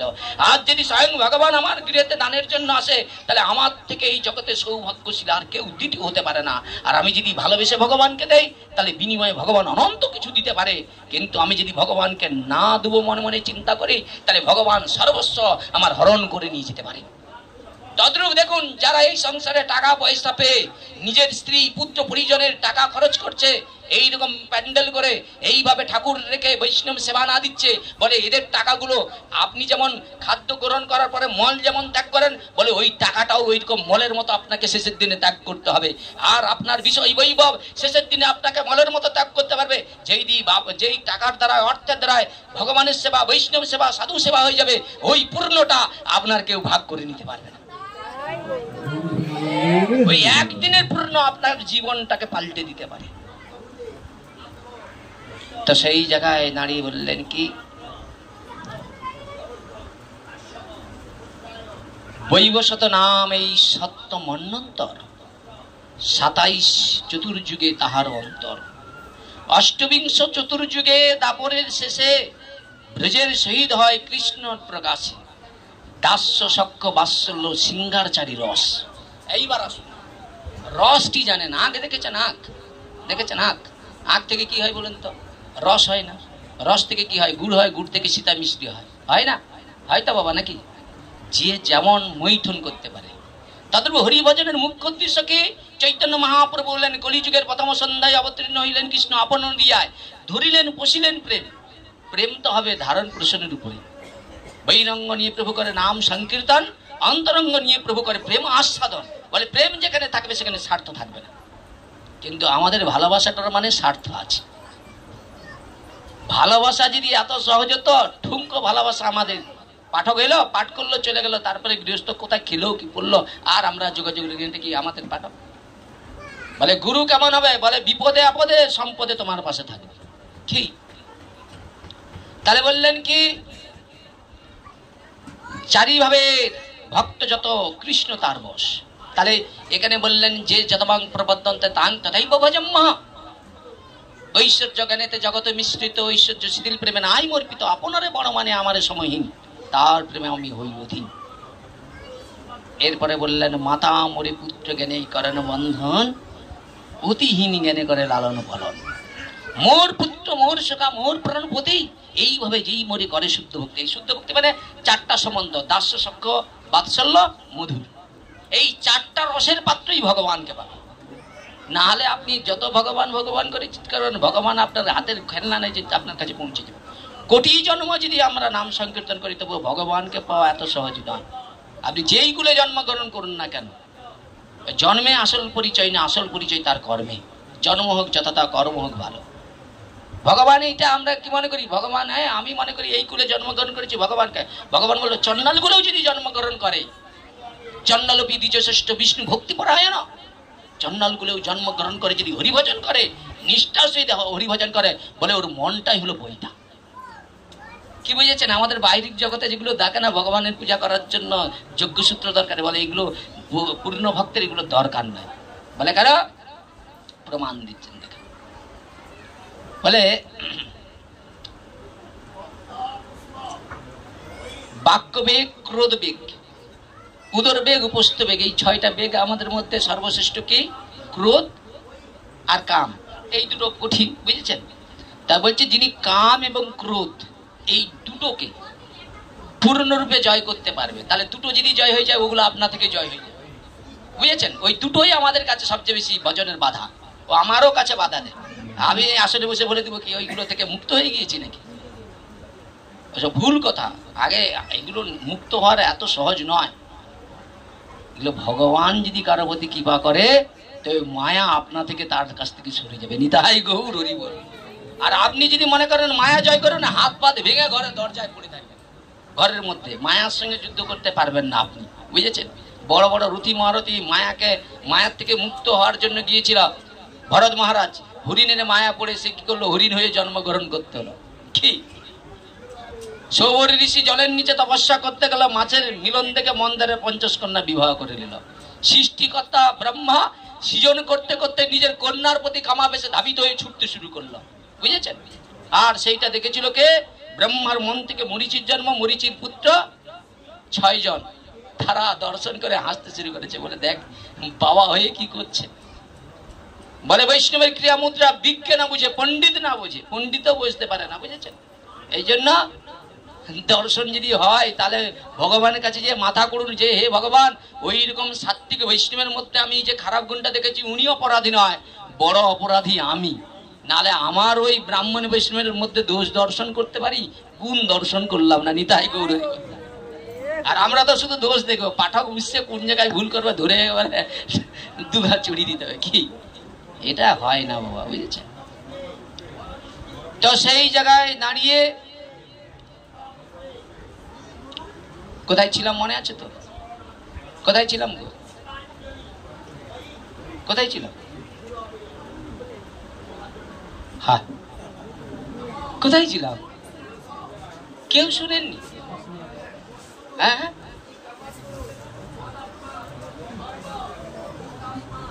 হ্যাঁ, সে কোথায়? তাকে খুঁজো। ভালো কথা। আরে মরীচি 6 পুত্র। সত্যি তোমাদের এইটুকু সময়ে ভুলে যাচ্ছেন? ওই ব্রহ্মা যে কামাবেশে তার কন্যার প্রতি ধাবিত হচ্ছে, মরীচি 6 পুত্র দাঁড়িয়ে দাঁড়িয়ে হাসতেছে। আরে দেখো দেখো কি করছে। আর সেই দেখেন ওই যে দৃশ্যটা দর্শন করে হাসাহাসি করেছিল, দেখেন কিরকম ভয়ঙ্কর জিনিস। দেখেন আপনারা এরপরে করবেন কিন্তু দেখবেন, এইগুলো শুনুন, ভাগবত তো শুনেন, আসল কথা শুনেননি। মরীচির 6 পুত্রের অপরাধ দেখে যে মরীচি ব্রহ্মার 6 পুত্র মানে 6 পুত্র, ওই মরীচির 6 পুত্র ব্রহ্মার ওই দৃশ্য দেখে যে হাসাহাসি করেছিল না, এই কারণে তাদের কি দশা হলো শুনবেন।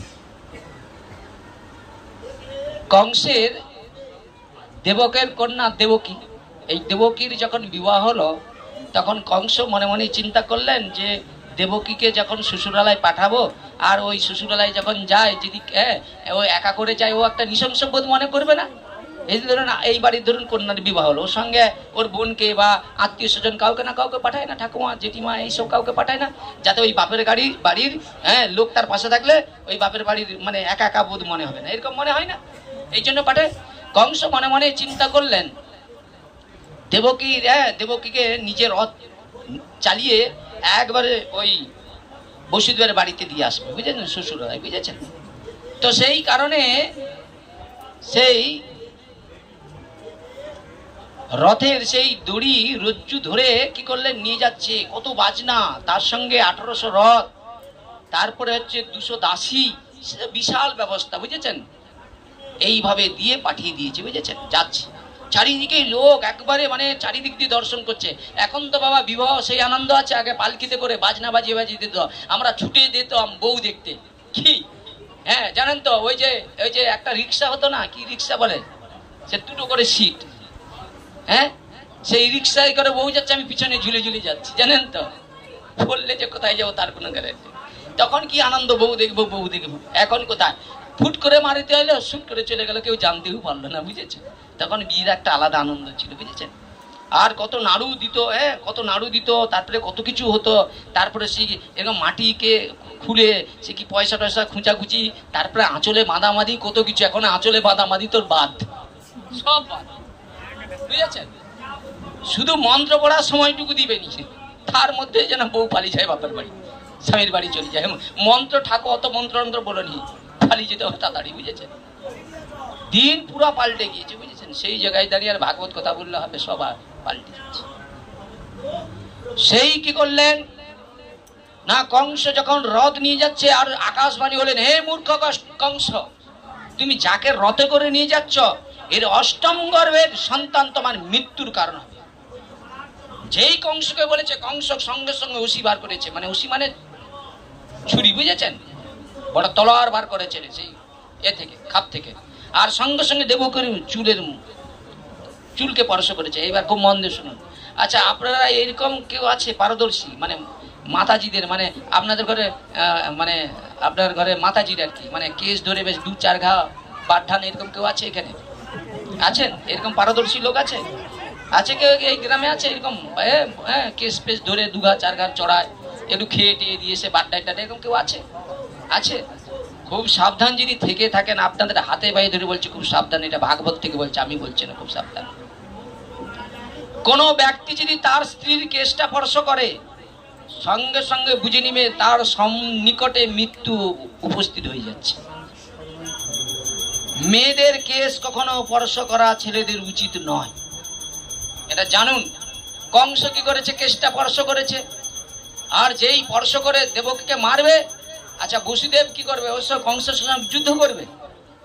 জ্ঞানী লোক যুদ্ধ করে না, জ্ঞানী লোক বুদ্ধি কাটিয়ে কথা বলে, একেই বলে জ্ঞানী। আপনি বলবেন আমি কোথায় ভুল হচ্ছে, স্যাঁক করে ধরে নেবেন।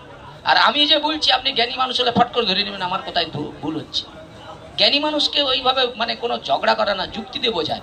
এবার তার জানার ইচ্ছা থাকতে পারে যে বাবু আপনি বললেন এটা কোথায় আছে, আপনি দেখিয়ে দিন।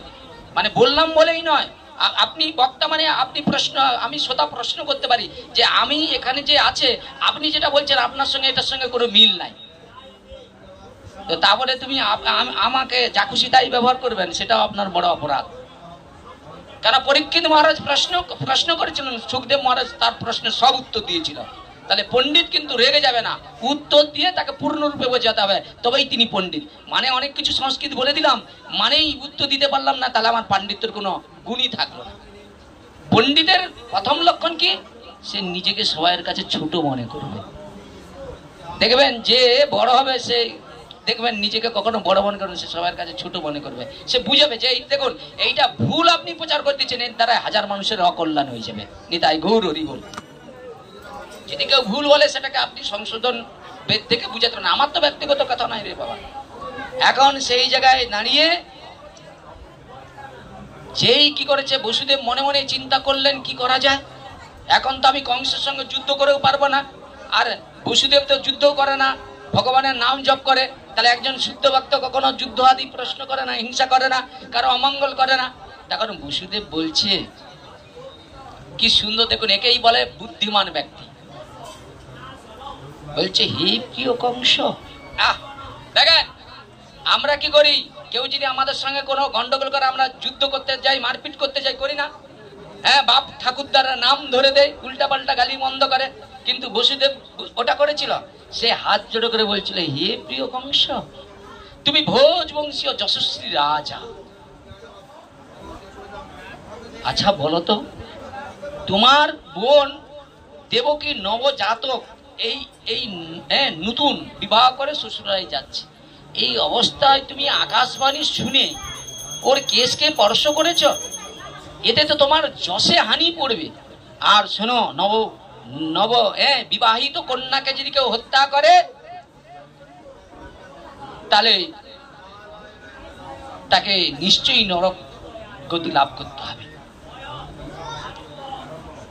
দেখো ওই যে আকাশবাণীটা তুমি শুনেছ না, ওই আকাশবাণীতে কি বলেছে?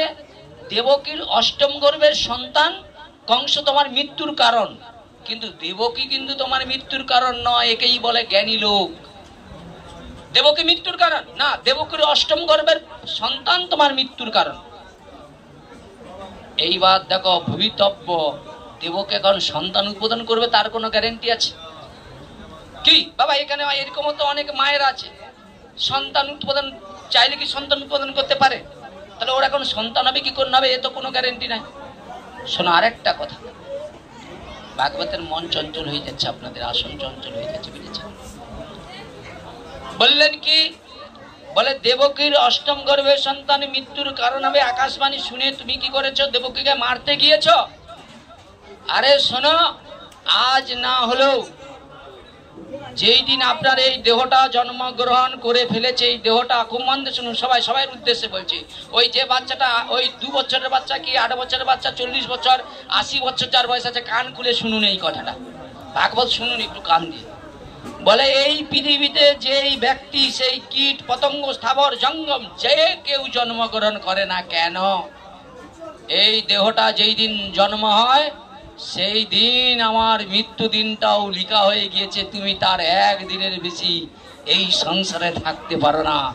এই রথটা তার ইচ্ছায় চলছে, তার ইচ্ছায় তুমি ঘুমাচ্ছ, তার ইচ্ছায় তুমি উঠছ।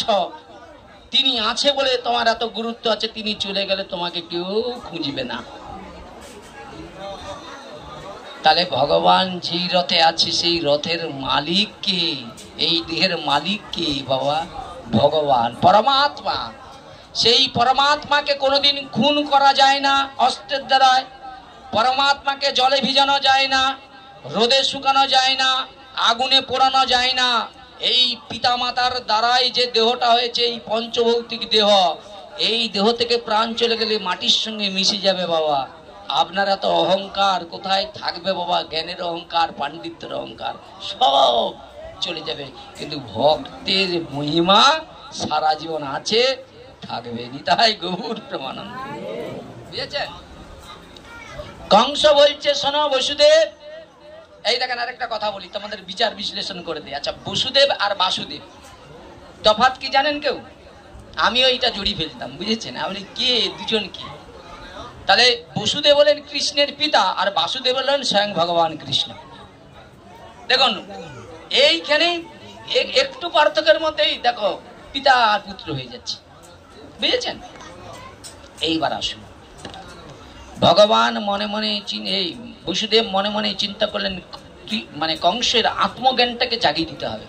কেন? মূঢ় লোক তো, মায়াবদ্ধ লোক তো, আর মায়াবদ্ধ লোকরা বলবে হ্যাঁ তোমার ভগবান আছে, আমি খাঁটি তো তোমার ভগবান খাওয়ায়, এই রোদে রোদে তোমার বৈষ্ণবের কথা, হ্যাঁ বৈষ্ণব আর ব্রাহ্মণদের কথা বাধ্য হতো, ওরা আসে ছাটা চালে খেয়ে যায়, বড় বড় কথা বলে, ওদের খাটতে হয় না, তাহলে ওখানে কষ্ট করতে হয় না, পূজা করতে হয় না, এমনি যজমান দিয়ে দেয়।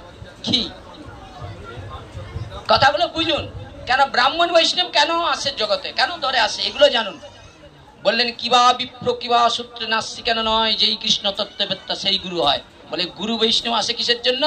বলে তোমার জন্য, ভগবানের কাছে আরতি জানানোর জন্য, যাতে পুরো যুক্ত হিত, যিনি যজমানের কল্যাণের জন্য এই যজমানের গৃহেতে আসে। আর তুমি কি করলেন? পুরোহিতকে একটা শাড়ি দিয়ে বলছো বাবা পুরোহিত ঠাকুর কি চাই, কি চাই, কি চাবা। আচ্ছা বলুন তো, পুরোহিত ঠাকুর যদি তোমার ঘরে মাঠে মজুর খাটতে আসে, তোমার দেখতে ভালো লাগবে? আজকে পুরোহিত ঠাকুরকে কেন আজকে এই ব্রাহ্মণের কর্মকর্তব্য ত্যাগ করে চলে যেতে হচ্ছে? বলে কি করবে? পুরোহিতটা তো সেই রকম দান দিচ্ছে না, মেয়ের বিয়েতে লাখ লাখ টাকা, কোটি কোটি টাকার খরচ হচ্ছে, কিন্তু ব্রাহ্মণ বিদায়ের বেলা বাস হাতি গলে গেল, নেজে আটকে গেল। ব্রাহ্মণ আর তোমার বাড়িতে পূজা করতে আসবে? বুঝেছেন? কথাগুলো শুনতে খারাপ, কিন্তু আমি বাস্তব কথা বলি, বুঝেছেন? তাতে শুনতে আপনার খারাপ লাগতে পারে। এক ভরি গয়নার দাম 60 থেকে 70,000 টাকা। আপনার কষ্ট হয় না একটা ব্রাহ্মণকে 1000 টাকা দক্ষিণে দিবেন? কষ্ট। সে আপনার ঘরে বলুন কাজটা কি করে করবে, আর সেই কারণে সে মনে মনে চিন্তা করে এর ঘরে 100, তার ঘরে 100, একদিনে 10টা পূজাতে হচ্ছে, 20টা পূজাতে হচ্ছে। এর ঘরে পূজা তো করার আগে মন চলেছে তার ঘরে, তার ঘরে যাওয়ার ওর ঘরে, তাহলে পূজা হচ্ছে কি? আরে একটা পূজা করতে গেলে তো একটা সময় দিতে হবে রে বাবা, একটা রান্না করতে গেলেও তো সময় দিতে হবে। তুমি যদি 50 টাকা 100 টাকা দাও, সে 20 ঘরে 50 ঘরে করতে হবে। সে এখানে ঠিক করতে করতে তার ঘরে ফোন আসে, ও ঠাকুর মশাই সবাই না খেয়ে দিয়ে বসে আছে, তুমি তাড়াতাড়ি আসো তো, বাচ্চাগুলো এই সরস্বতী পূজায় মা সরস্বতীকে একটু পুষ্পাঞ্জলি দেবে, তুমি তাড়াতাড়ি আসো, তোমাকে 200 টাকা দরকার বেশি দেবো। সে কি করবে? কি ঠিক কিনা বলো?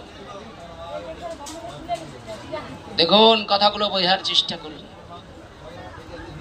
সঙ্গে সঙ্গে বললেন শোনো কংস, তোমার এই দেহটা ধারণের সঙ্গে সঙ্গে মৃত্যু দিনটা শুরু হয়ে গিয়েছে। এই দেহটা যখন ধারণ করে না জীব, ভগবান তার দেহ ধারণের সঙ্গে সঙ্গে আয়ু, বৃত্তি, বিদ্যা, কর্ম 4টা ভগবান দিয়ে দেয়। তদ্রূপ আমি চ্যালেঞ্জের সঙ্গে এই আসনে বসে চ্যালেঞ্জ দিতে পারি আপনাদেরকে, যদি কোনো ব্যক্তি ভগবানকে বিশ্বাস করে, ভগবানের কথা প্রচার করে, তার জীবনে অভাব হবে না। মা অন্নপূর্ণা তার ঘরে দরজায় গিয়ে বসে থাকবে তার সেবা করার জন্য। আর যারা এইভাবে ভগবানের কথা বলে আর কি করে মুঠা মুঠা চুক্তি সহকারে টাকা উপার্জন করে, বলে শ্রোতা বক্তা আয়োজনকারী 3 বেটাকে জমের 1 দড়িতে বাঁধা হবে। কথাগুলো বুঝুন। এই জন্য বলছে চারিযুগে 84 কুণ্ড 3 কুণ্ড চলে গেছে, 81 কুণ্ড আছে কুলির কারণে। কেন? বলে এখানে প্রকৃত জন পাওয়া খুব দুর্লভ। প্রকৃত গুরু যেমন পাওয়া দুর্লভ, প্রকৃত প্রচারক পাওয়া দুর্লভ। নালে আমার মতো আন করা ব্যক্তির এত পাঠ কোথা থেকে হয়? কি আমি তো আন করা, আমার তো কোনো সিস্টেম, কোনো বৈষ্ণব বাড়ির ছেলেও নয়, আর কোনো রকম কোনো তত্ত্বজ্ঞানীও নয়। কথাগুলো আপনাদের বোঝাচ্ছি, মন দিয়ে শুনুন। তাহলে সেই জায়গায় দাঁড়িয়ে সেই কি করলেন, বললেন শোনো বসুদেব, তোমার এই দেহটা ধারণের সঙ্গে সঙ্গে মৃত্যু দিনটা কিন্তু তোমার শুরু হয়ে গিয়েছে। শোনো কংস, তোমার যদি এখন 25 বছর বয়স হয়, তাহলে তুমি 25 বছর কিন্তু তুমি মারা গিয়েছো। আপনারা জানেন তো বাবা, যাদের চুল পেকে গেছে, একটু বয়স হয়ে গিয়েছে, আপনারা জানেন তো নাকি? আপনারা সচেতন আছেন তো নাকি? কেন বল বুদ্ধি ভরসা, 40 পেরালে ফরসা। জানেন তো বাবা, জানেন তো কথাগুলো? হ্যাঁ, এই যে চুলগুলো পেকে গেছে মানে কি অ্যালার্টমেন্ট হয়েছে, সময় হয়েছে বাবা। এখানে আর বেশি ভাবার নয়, এখন হরিভজন করতে হবে। বলে চুল পেকে যায় রে, মানুষের দান রয়ে যায় রে, তবু বলে ছেলেকে বলতেছে, বলে বাবু এইটা নিয়ে আয়, সেটা নিয়ে আয়, ওইটা নিয়ে আয়। হ্যাঁ, যদি বলে একটু ভাগবত করো, দূর ভাগবত বাদ দিতে, সে ভাগবত শুনবনি। খুব মন দিয়ে শুনুন। বললেন এই দেহটা ধারণের সঙ্গে সঙ্গে মৃত্যু দিনটা শুরু হয়ে গিয়েছে, তাহলে তুমি 25 বছর কিন্তু মারা গিয়েছো। তাহলে আমি আপনাদেরকে বলি, যদি আপনার কারো 70 বছর বয়স থাকে, কেউ 80 বছর বয়স থাকে, আপনার জীবন থেকে 80 বছর চলে গিয়েছে, আপনি বলুন, আপনি আমাকে যতদিন আমি বেঁচে থাকবো আপনার দাসত্ব করব, আপনি যা বলবেন আমি তারা মানব, আপনি কোনো কিছুর বিনিময়ে ওই 80 বছর ফিরিয়ে এনে দিতে পারবেন? এই জগতে অনেক বড় বড় বড় পণ্ডিত আছে, বড় বড় জ্ঞানী, অনেক এর তার বিচার করে ভুল ধরে। আমার জীবনে ধরুন 36টা বছর চলে গিয়েছে, আমি 37 বছরে পড়ে গেছি। ওই 36 বছরটা যে চলে গিয়েছে, আমি কিছুর বিনিময়ে পেতে পারি? হ্যাঁ কিনা বলুন? পাবো? টাকার দ্বারায়, কোনো কিছুর দ্বারায় ওটা পেতে পারি? হ্যাঁ কিনা বলুন? পাবো না তো। কিন্তু যেটা চলে গিয়েছে, আমি সেটাকে নিয়ে যদি কাঁদি, সেটা ফিরে পাবো? পাবো না। কিন্তু যেটুকু আছে, আপনাদের হাতে পায়ে ধরে বলছি, সেটুকুকে একটু কাজে লাগান। যে ভগবান, জীবনে যেটা চলে গিয়েছে সেটা আমার আর প্রয়োজন নেই, সেটা নিয়ে ভাবার প্রয়োজন নেই। কিন্তু যদি আমি একদিনও বেঁচে থাকি এই পৃথিবীতে, যদি সদ্গুরুদেবের চরণাশ্রয় করে, হরি ভজন করে, ভগবানের চরণামিত প্রসাদ যদি গ্রহণ করে আমি মৃত্যুবরণ করতে পারি, তাহলে আমার থেকে সুখী এই সংসারে কেউ হতে পারবে না। কিন্তু বড় কঠিন ব্যাপার বাবা, আত্মনিবেদন তো আর সহজ নয়। তাহলে ব্রজের সহিত কৃষ্ণ করে না প্রকাশ, দাস্য সক্ষ বাৎসল্য সিঙ্গার চারি রস, চারিভাবে ভক্ত কৃষ্ণ তার বশ। এইবার ভগবান মনে মনে চিন্তা করলেন, চারিকাল নাহি করি প্রেম ভক্তি দান।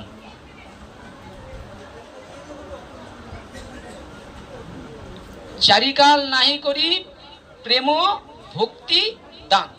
আচ্ছা এইবার আসুন, আমি একটা গভীরে ঢুকে যাচ্ছি, এরপরে বিশ্রামের দিকে চলে যাবে, তো আমি বুঝে নিচ্ছি সময় হয়ে গেছে, বুঝেছেন? এবার ভগবান মনে মনে চিন্তা করলেন, 4টা যুগ তো, আমি কোন যুগে কিন্তু প্রেম ভক্তি দান করি না। তাহলে ভগবানের মুখ্য উদ্দেশ্য কি? প্রেম ভক্তি দান করতে হবে, বুঝেছেন? তাহলে প্রেম ভক্তিটা যে আমি দান করব, তাহলে প্রেম পাবো কোথায়? এইবার আসুন একটু আপনাদের সঙ্গে একটু ভালো করে একটু তৈরি করে নেই, বুঝেছেন? তাহলে ভগবান কৃষ্ণ তারপরে কি করলেন?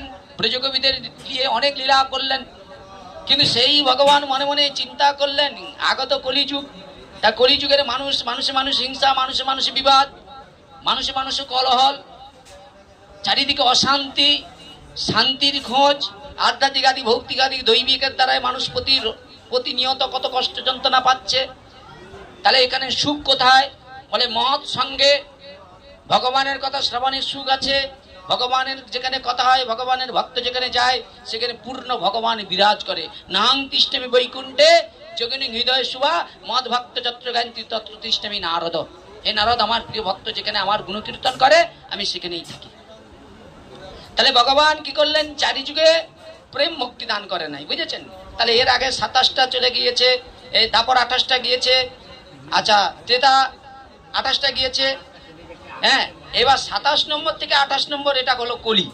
আচ্ছা, কোন যুগে কিন্তু প্রেম মুক্তি দান করে না। তাহলে আপনি পড়াশোনা করেছেন, আপনার মার্কশিট দেখে কি করছে না, আপনি পাস ফেলটা দিয়েছে। কিন্তু আমরা যে কলিযুগে আছি এইখানটা একটু বিচার করে দেখুন ভগবান কি কিবা করতে আসছে, বুঝেছেন?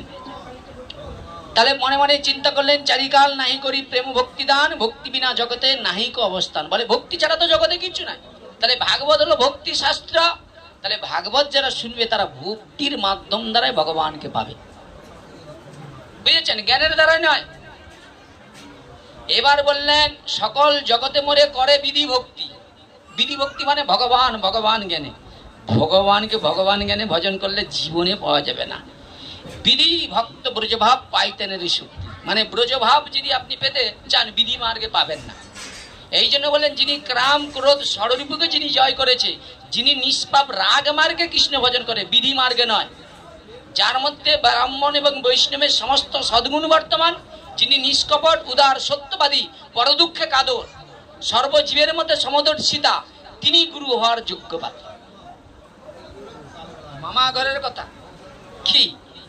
এসব মামা ঘরের কথা নাই যে এমনি বলে দিলে, মুখস্থ বিদ্যা বলে দিলে হবে না। এগুলো আগে পূর্ণরূপে বিদ্যমান প্রকাশিত করতে হবে। অনেক কঠিন, বলা সহজ কিন্তু করা কঠিন। এই জন্য সেই জায়গায় চৈতন্য মহাপ্রভু পদ্ম পুরাণে বলছে এই যে 4 সম্প্রদায়ের অন্তর্গত ব্যতীত যদি কেউ দীক্ষা শিক্ষা নেয়, সব বেটাকে নরকে যেতে হবে। গ্রন্থ আছে, দেখতে চান প্রমাণ নিয়ে নেবেন। তাহলে আপনি দীক্ষা নেওয়ার আগে একবার ভেবে দেখেছেন কি বাবা, আমি ধরুন দীক্ষা নেব, আমাকে ভাবতে হবে না আমি যার কাছে আত্মনিবেদন করব তার কাছে আমি চিনব না, পরীক্ষা করব না? বুঝার চেষ্টা করুন। কিন্তু এখানে শাস্ত্র সিদ্ধান্ত বলছে যদি কেউ 6টা রিপুর মধ্যে 5টা জয় করে, একটা জয় না করতে বলে তিনি শিষ্য করলেও কাজ হবে না। আমার কথা নাই, গৌড়ীয় কণ্ঠহারে লেখা আছে, আপনারা পড়ে নেবেন। আপনাকে উপদেশ বলে দিচ্ছি কোথায় আছে, বুঝেছেন? কেন বললো কথা? বলে আপনি যদি কাউকে উদ্ধার করতে যেতে হয়, আগে আপনাকে এই মায়ার থেকে নিজেকে উদ্ধার পেতে হবে, আপনাকে মায়া মুক্ত হতে হবে। আপনি যদি মায়ায় ডুবে থাকেন, আপনি অন্যজনকে আলো দেখাবেন। এই জন্য প্রহ্লাদ মহারাজ বলছে অন্ধ যেমন অন্ধের দ্বারাই পরিচালিত হয়ে আসল পথের সন্ধান পায় না, তদ্রূপ একজন বিষয়ী আরেকজন বিষয়ী গুরুদেবের দ্বারা পরিচালিত হয়ে সকাম কর্মরজ্জুর দ্বারায় কি হয়, সংসার কূপে পতিত হয়ে পুনরূপী জননম পুনরূপী মরণম। বুঝেছেন? এই জন্য ভাগবতটা এত সহজ নয়। আমরা মনে করি ভাগবত খুব হালকা জিনিস, ভাগবত কঠিন। এই জন্য ভাগবত সবাই ধরতেও পারে না, এই জন্য ভাগবতের শ্রোতা কম। এক্ষুনি পোষারা গান বলে দাও না, এখানে লোক দান করাতে পারবে না বাবা, গাড়ি হয়ে যাবে, মাথায় মাথায় ঠেকে যাবে কি? এই জন্য বললেন ভাগবত হলো ভগবানের বীর্যবতী কথা, হৃদ কর্ণ রসায়ন কথা। বলে যদি স্কুলে যদি কেউ ছাত্র যায়, মাস্টার বলে এই তুমি এখানে গল্প করছো, যা বলছি তুমি মন দিয়ে শোনো। আচ্ছা বলুন তো মাস্টার কি ঠিক বলছে? আমরা কান দিয়ে শুনি না মন দিয়ে শুনি? আরে হ্যাঁ কিনা বলো, কান দিয়ে শুনি না মন দিয়ে শুনি? হ্যাঁ, এই বাবু বলছে কান দিয়ে শুনি, আর কারো কিছু না, উনি বলছে মন দিয়ে। তাহলে বিচার বিশ্লেষণ করা হোক কোনটা ঠিক। আরে দুজন তো বলছে, দুজনকে তো ছোট করা যাবে না বাবা। এবার দুজনকে নিয়ে আবার একটা ভাগবত প্রকাশ করবো, দেখেন কিরকম জিনিস। ভাগবত কিরকম কথাতেই বেরিয়ে যাবে ভাগবত, দেখেন। আচ্ছা আপনারা নাম শুনেছেন বিল্লমঙ্গল ঠাকুর, ব্রাহ্মণ সন্তান, চিন্তামণি বার বনিতা, হ্যাঁ, তার প্রতি তার মন সদা সর্বদাই চিন্তা ছাড়া সে থাকতেই পারে না। এখন বিল্লমঙ্গল চিন্তার গৃহেতে গিয়েছে, খবর এসেছে ও বিল্লমঙ্গল ঠাকুর। বলে কি? বলে তোমার পিতৃবিয়োগ হয়ে গিয়েছে, মানে বাবা মারা গিয়েছে। তখন চিন্তামণি বলছে হে ঠাকুর দেখুন, বাবা মারা গেলে জুতা পরা যাবে না, চুল দাড়ি কাটা যাবে না, স্ত্রী সঙ্গ করা যাবে না, এগুলো নিষেধ আছে না? তাই এই কটা দিন কিন্তু তুমি এখানে এসো না, বুঝেছ? এখন চিন্তা যেই কথা বলছে বিল্ল ঠাকুরের মাথায় এখন চড়কা পড়ে গিয়েছে, সে তো এক মুহূর্ত থাকতে পারেনি বাবা, বুঝেছ? তো এখন বিল্লমঙ্গল কি করেছে, এখন চিন্তার কথা শুনে ওখানে গিয়েছে। ব্রাহ্মণ সন্তান, ওই অবস্থায় যাওয়াও যাবে না, লোকে দেখে এখন কি নাই কি বলবে। ওর মন ধ্যান কিন্তু সেই চিন্তার করছে, বুঝেছেন? দিন আর কাটছে না ওর কাছে, যেন এক মুহূর্ত যেন কোটি বছরের মতো মনে হচ্ছে এক একটা দিন। ওই চিন্তার মোহতে এমন পড়েছে, বুঝেছেন? বিল্লমঙ্গলের পিতৃশ্রাদ্ধ হচ্ছে, উনার যে ঠাকুর রয়েছে, মানে উনার যে পিতৃশ্রাদ্ধে পিণ্ডদান করার জন্য যে মন্ত্র বলছে, তার মন এখন চিন্তার দিকে। ও ব্রাহ্মণ কি বলছে সেই মন্ত্রে তার রুচি নাই, ও শুধু চিন্তা করছে কখন এদেরকে সেবা টেবা দিয়ে কখন চিন্তার কাছে যাওয়া যায়, বুঝেছেন? এখন ব্রাহ্মণ সর্বস্ব কিছু কাজ করলো, সর্বস্ব ক্রিয়া হয়ে গেল, আত্মীয় স্বজন বন্ধু বান্ধব চলে গেছে, এইদিক এদিক করতে করতে রাত্রি হয়ে গেছে, ঝড় বৃষ্টির রাত। বিল্লমঙ্গল ঠাকুর কি করেছে, এখন চিন্তার কাছে যাওয়ার জন্য প্রস্তুত।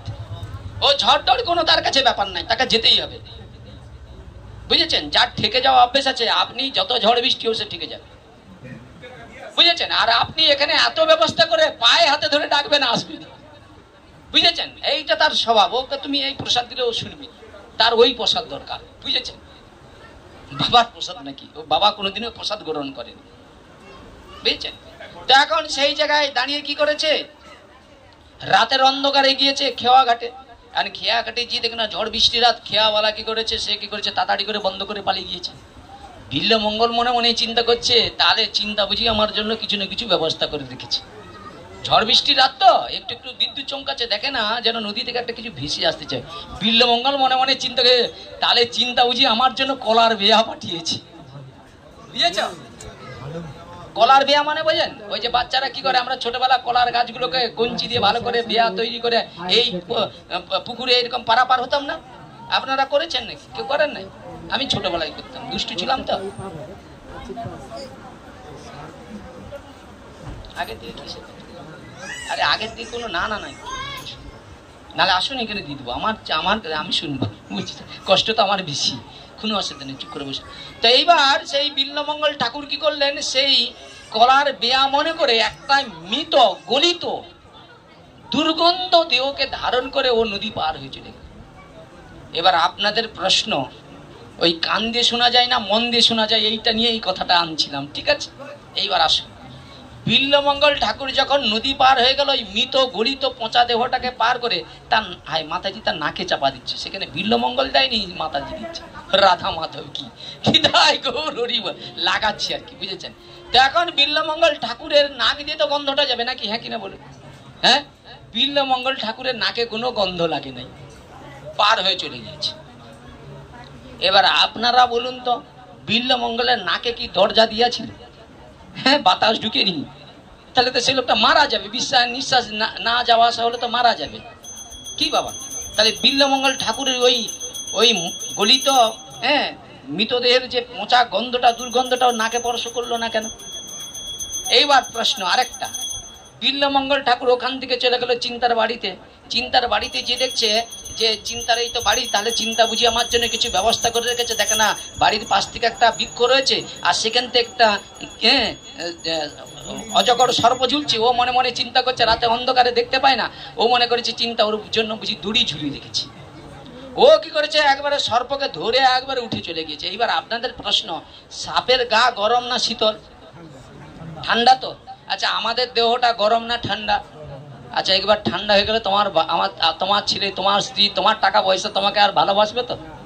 কি দাদা, তোমার গরম আছে বলে, মানে গরমটা মানে ভগবান আছে, ভগবান চলে গেলে এই রথটা আর এক মুহূর্ত চলবে না। চলতে পারে?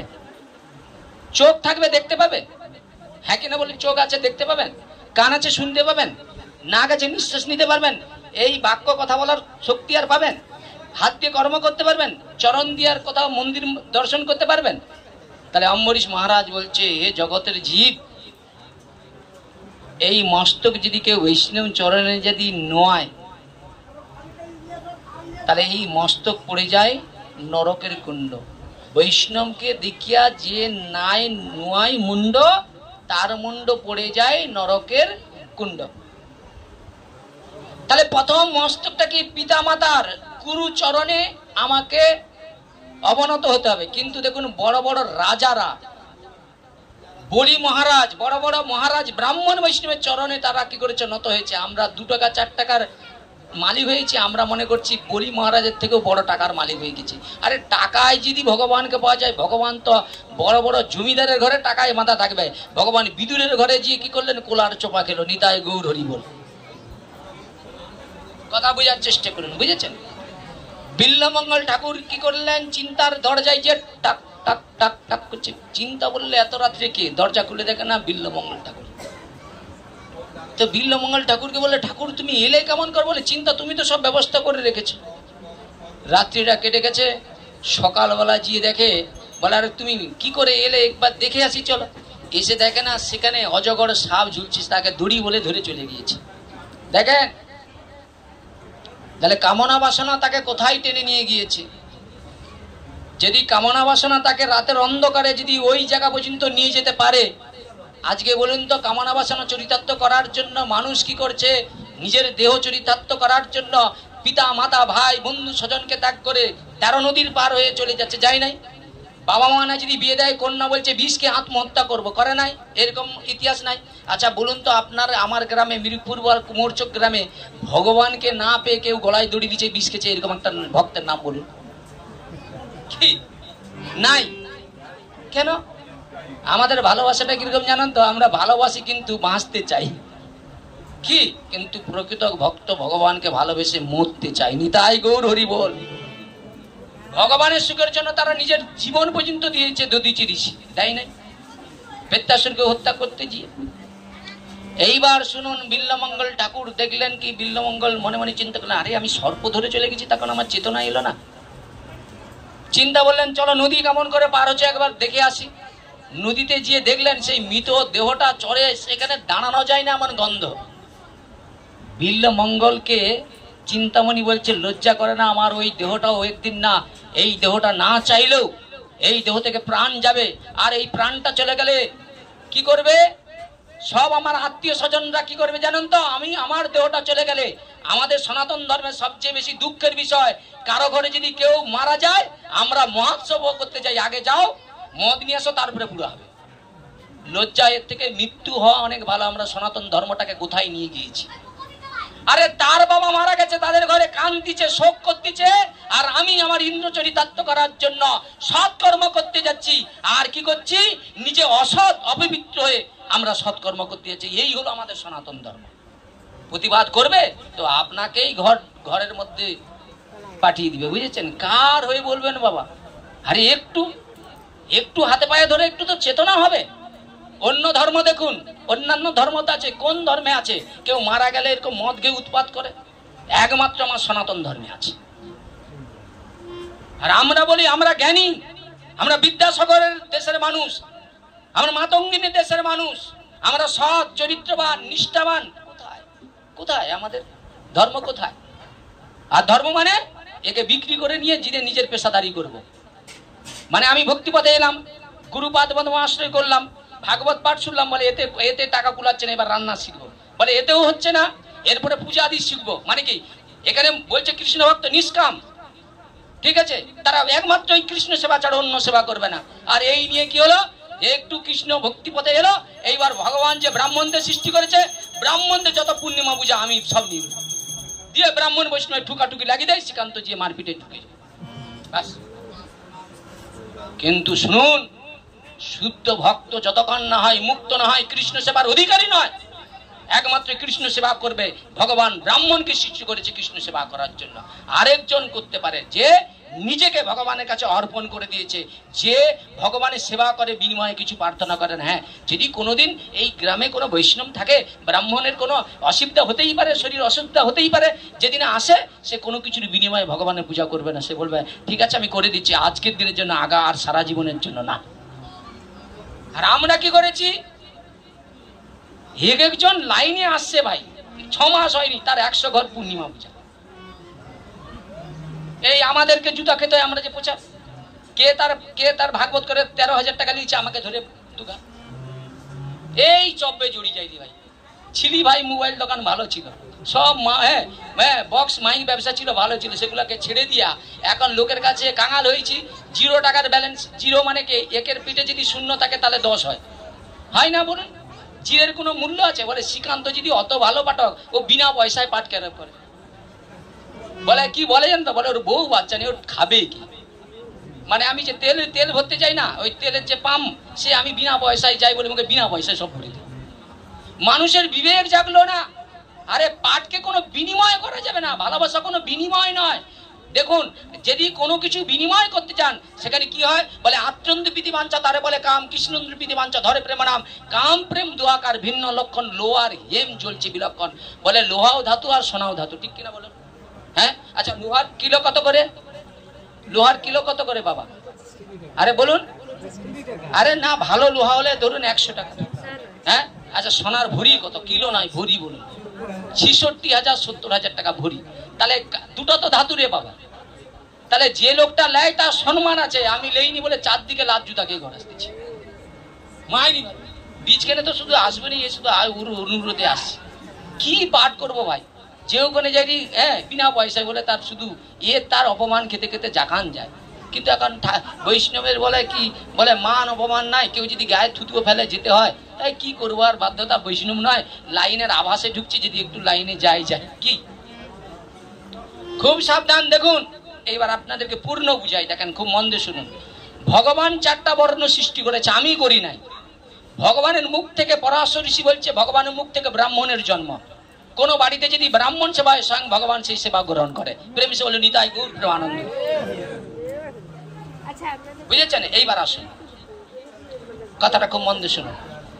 তাহলে ভগবানের মুখ থেকে ব্রাহ্মণের সৃষ্টি, তাহলে ব্রাহ্মণ কি করবে? বলে যাজন যোজন এবং শ্রীমদ ভাগবত কথা প্রচার করবে। এটা ব্রাহ্মণের কাজ, আমার নয়। এবার যদি বলেন শ্রীকান্ত আপনি করছেন কেন? বলেন চণ্ডাল বিধি জ্যেষ্ঠ বিষ্ণু ভক্তি পরায়ণ। বলে গুরু পাদ পদ্মা আশ্রয় করে গুরু কথা মেনে ভাগবত করছি, কিন্তু ভাগবতকে নিয়ে আমি ব্যবসা করছি না। বলার অধিকার কারো নাই। কেউ বলতে পারে না, আঙুল ঠেকাতে পারে, দূর থেকে একটু ফস করে, কিন্তু কাছে আসতে পারে কেন? আমি তো বিক্রি করি নাই ভাই। কেউ বলতে পারে আমি কারো কাছে 10 টাকা চাইছি, আজ পর্যন্ত এতদিনের ভাগবতে কেউ যদি 10 টাকা চাইছে প্রমাণ দিতে পারেন, আমাকে যা দণ্ড দিবে আমি মাথায় পেতে না পারি ছেড়ে দিব, ধরে দাবি করব না। কেন? এটা ভালোবাসার জিনিস, একে নিয়ে কখনো ব্যবসা করা যাবে না। আর এই আসনে এমন ব্যবসায়ী লোক বসেছে, আমি যে নিঃস্বার্থ প্রচার করে দিচ্ছি, সে ব্যবসায়ীর কারণে আমাকেও ছাড়ে। বুঝেছেন? তো সেই জায়গায় দাঁড়িয়ে খুব মন দিয়ে শুনুন। তাহলে ভগবান ব্রাহ্মণকে মুখ দিয়ে সৃষ্টি করলেন, আর তারপরে 2 বাহু দিয়ে কাকে সৃষ্টি করলেন? ক্ষত্রিয়। ক্ষত্রিয় মানে জানেন? রাজা। তাহলে ব্রাহ্মণ মারা গেলে 10 দিনের শ্রাদ্ধ, ক্ষত্রিয় মারা গেলে কয় দিনের শ্রাদ্ধ? 12 দিনের শ্রাদ্ধ। এ আমার কথা নয়, বেদের কথা। এরপরে ভগবান উদর দিয়ে, উদর মানে পেট, উদর দিয়ে কাকে সৃষ্টি করলেন? বৈশ্য। মানে এই যে আমি ব্যবসা করি, চাষবাস করি, বৈশ্যর জন্ম। আমি বৈশ্য বাড়ির ছেলে বাবা। বুঝেছেন?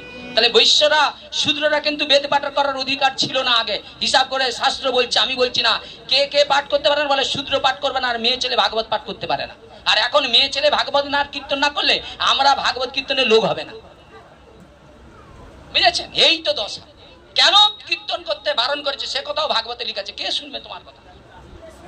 বলে নারীদের কাছে ইন্দ্রের পাপ রয়েছে, জানতে হবে তো বাবা। ধরুন আমি একজন মেয়ে ছেলে, বুঝেছেন? তাহলে যা আছে ব্রহ্মাণ্ডে তা আছে দেহমাণ্ডে। বুঝেছেন? তাহলে ওই যে ইন্দ্রের যে পাপ 4 জায়গায় দিয়েছে, বৃক্ষের কাছে দিয়েছে। বৃক্ষের আটাটা মানে ইন্দ্রের পাপ, এই ধুনা ইন্দ্রের পাপ। এই যে অনেকের ঘরে ধুনা দেয় না, এটা ইন্দ্রের পাপ ছড়াচ্ছে। ওই ধুনা দিতে গেলে আগে বেনে দোকান থেকে গুলগুল বলে একটা জিনিস দিয়ে ওকে শুদ্ধ করতে হবে, তবে ওই ধুনা দেওয়া যাবে, নাহলে ইন্দ্রের পাপ ছড়ানো হয়ে যাবে। বুঝেছেন? কে শুনবে, কে কথা? ওইসব কথা ও শুনিয়ে কান দিয়ে উদুক দিয়ে বেরিয়ে যাবে। বুঝেছেন? ও বলতে গেলে আলাদা কথা বেরিয়ে যাবে, অনেক ভিতরের ব্যাপার আছে। এইবার খুব মন দিয়ে শুনুন, কথা বলে না মা, খুব মন দিয়ে শুনুন। তাহলে ইন্দ্রের কাছে পাপ রয়েছে। ইন্দ্রের পাপটা গাছের কাছে, ওই দেখুন বৃক্ষকে কেটে দিলে ওর আটাটা ইন্দ্রের পাপ, মানে ধুনাটা ইন্দ্রের পাপ। কিন্তু আশীর্বাদ কি? বলে আশীর্বাদ হলো গাছের ছাল কেটে দিবেন, আবার দেখবেন পরিপূর্ণ হয়ে যাবে। গাছ কেটে দিবেন, ওখান থেকে একটা বৃক্ষ জন্মবে, ওটা হচ্ছে আশীর্বাদ। নিতাই গৌর প্রেমানন্দ। বুঝেছেন? আচ্ছা, আর কোথায় রয়েছে? বলে মাটির মধ্যে দেখবেন এক জায়গায় গর্ত, বলে ওটা ইন্দ্রের পাপ।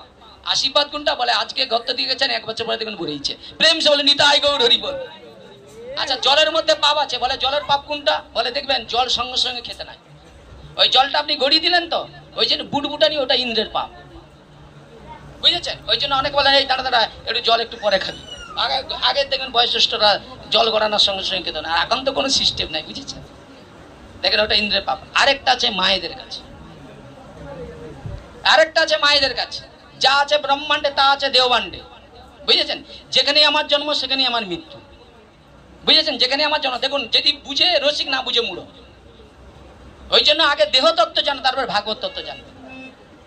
তাহলে আমরা এই যে দেহটা, পঞ্চভৌতিক দেহটা, মহাদেব বলছে এই পঞ্চভৌতিক দেহটা থেকে প্রাণ চলে গেলে মানুষ কি করে? সেই মৃত দেহটাকে নিয়ে কত কান্নাকাটি করে, হ্যাঁ, কত রোদন করে। কিন্তু এই মৃত দেহটা, পঞ্চভৌতিক দেহটা কিন্তু এই যে আমার এত সুন্দর সাজানো দেহটা, আমার মধ্যে ভগবান আছে বলে আমার অস্তিত্ব আছে, আমার বল আছে, শক্তি আছে, বিবেক আছে, বৈরাগ্য আছে। তাহলে আমি ভাগবত কথা শুনে আমি বিবেক, বৈরাগ্য আর ভক্তি লাভ করার জন্য আমি ভাগবতের সঙ্গ করেছি। জ্ঞান, বৈরাগ্য, বিবেক এইগুলো এখান থেকেই লাভ করা যায়। তাহলে দেখুন ভাগবত শুনেই কিন্তু মানুষের বৈরাগ্য জন্ম হয়, হয় না? এইবার বললেন এই পঞ্চভৌতিক দেহ, তার মধ্যে পঞ্চ জ্ঞানেন্দ্রিয় আছে, চক্ষু, কর্ণ, নাসিকা, জিহ্বা, ত্বক।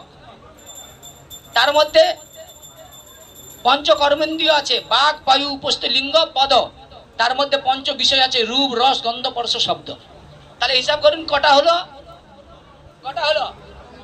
5 4 20টা হলো তো বাবা।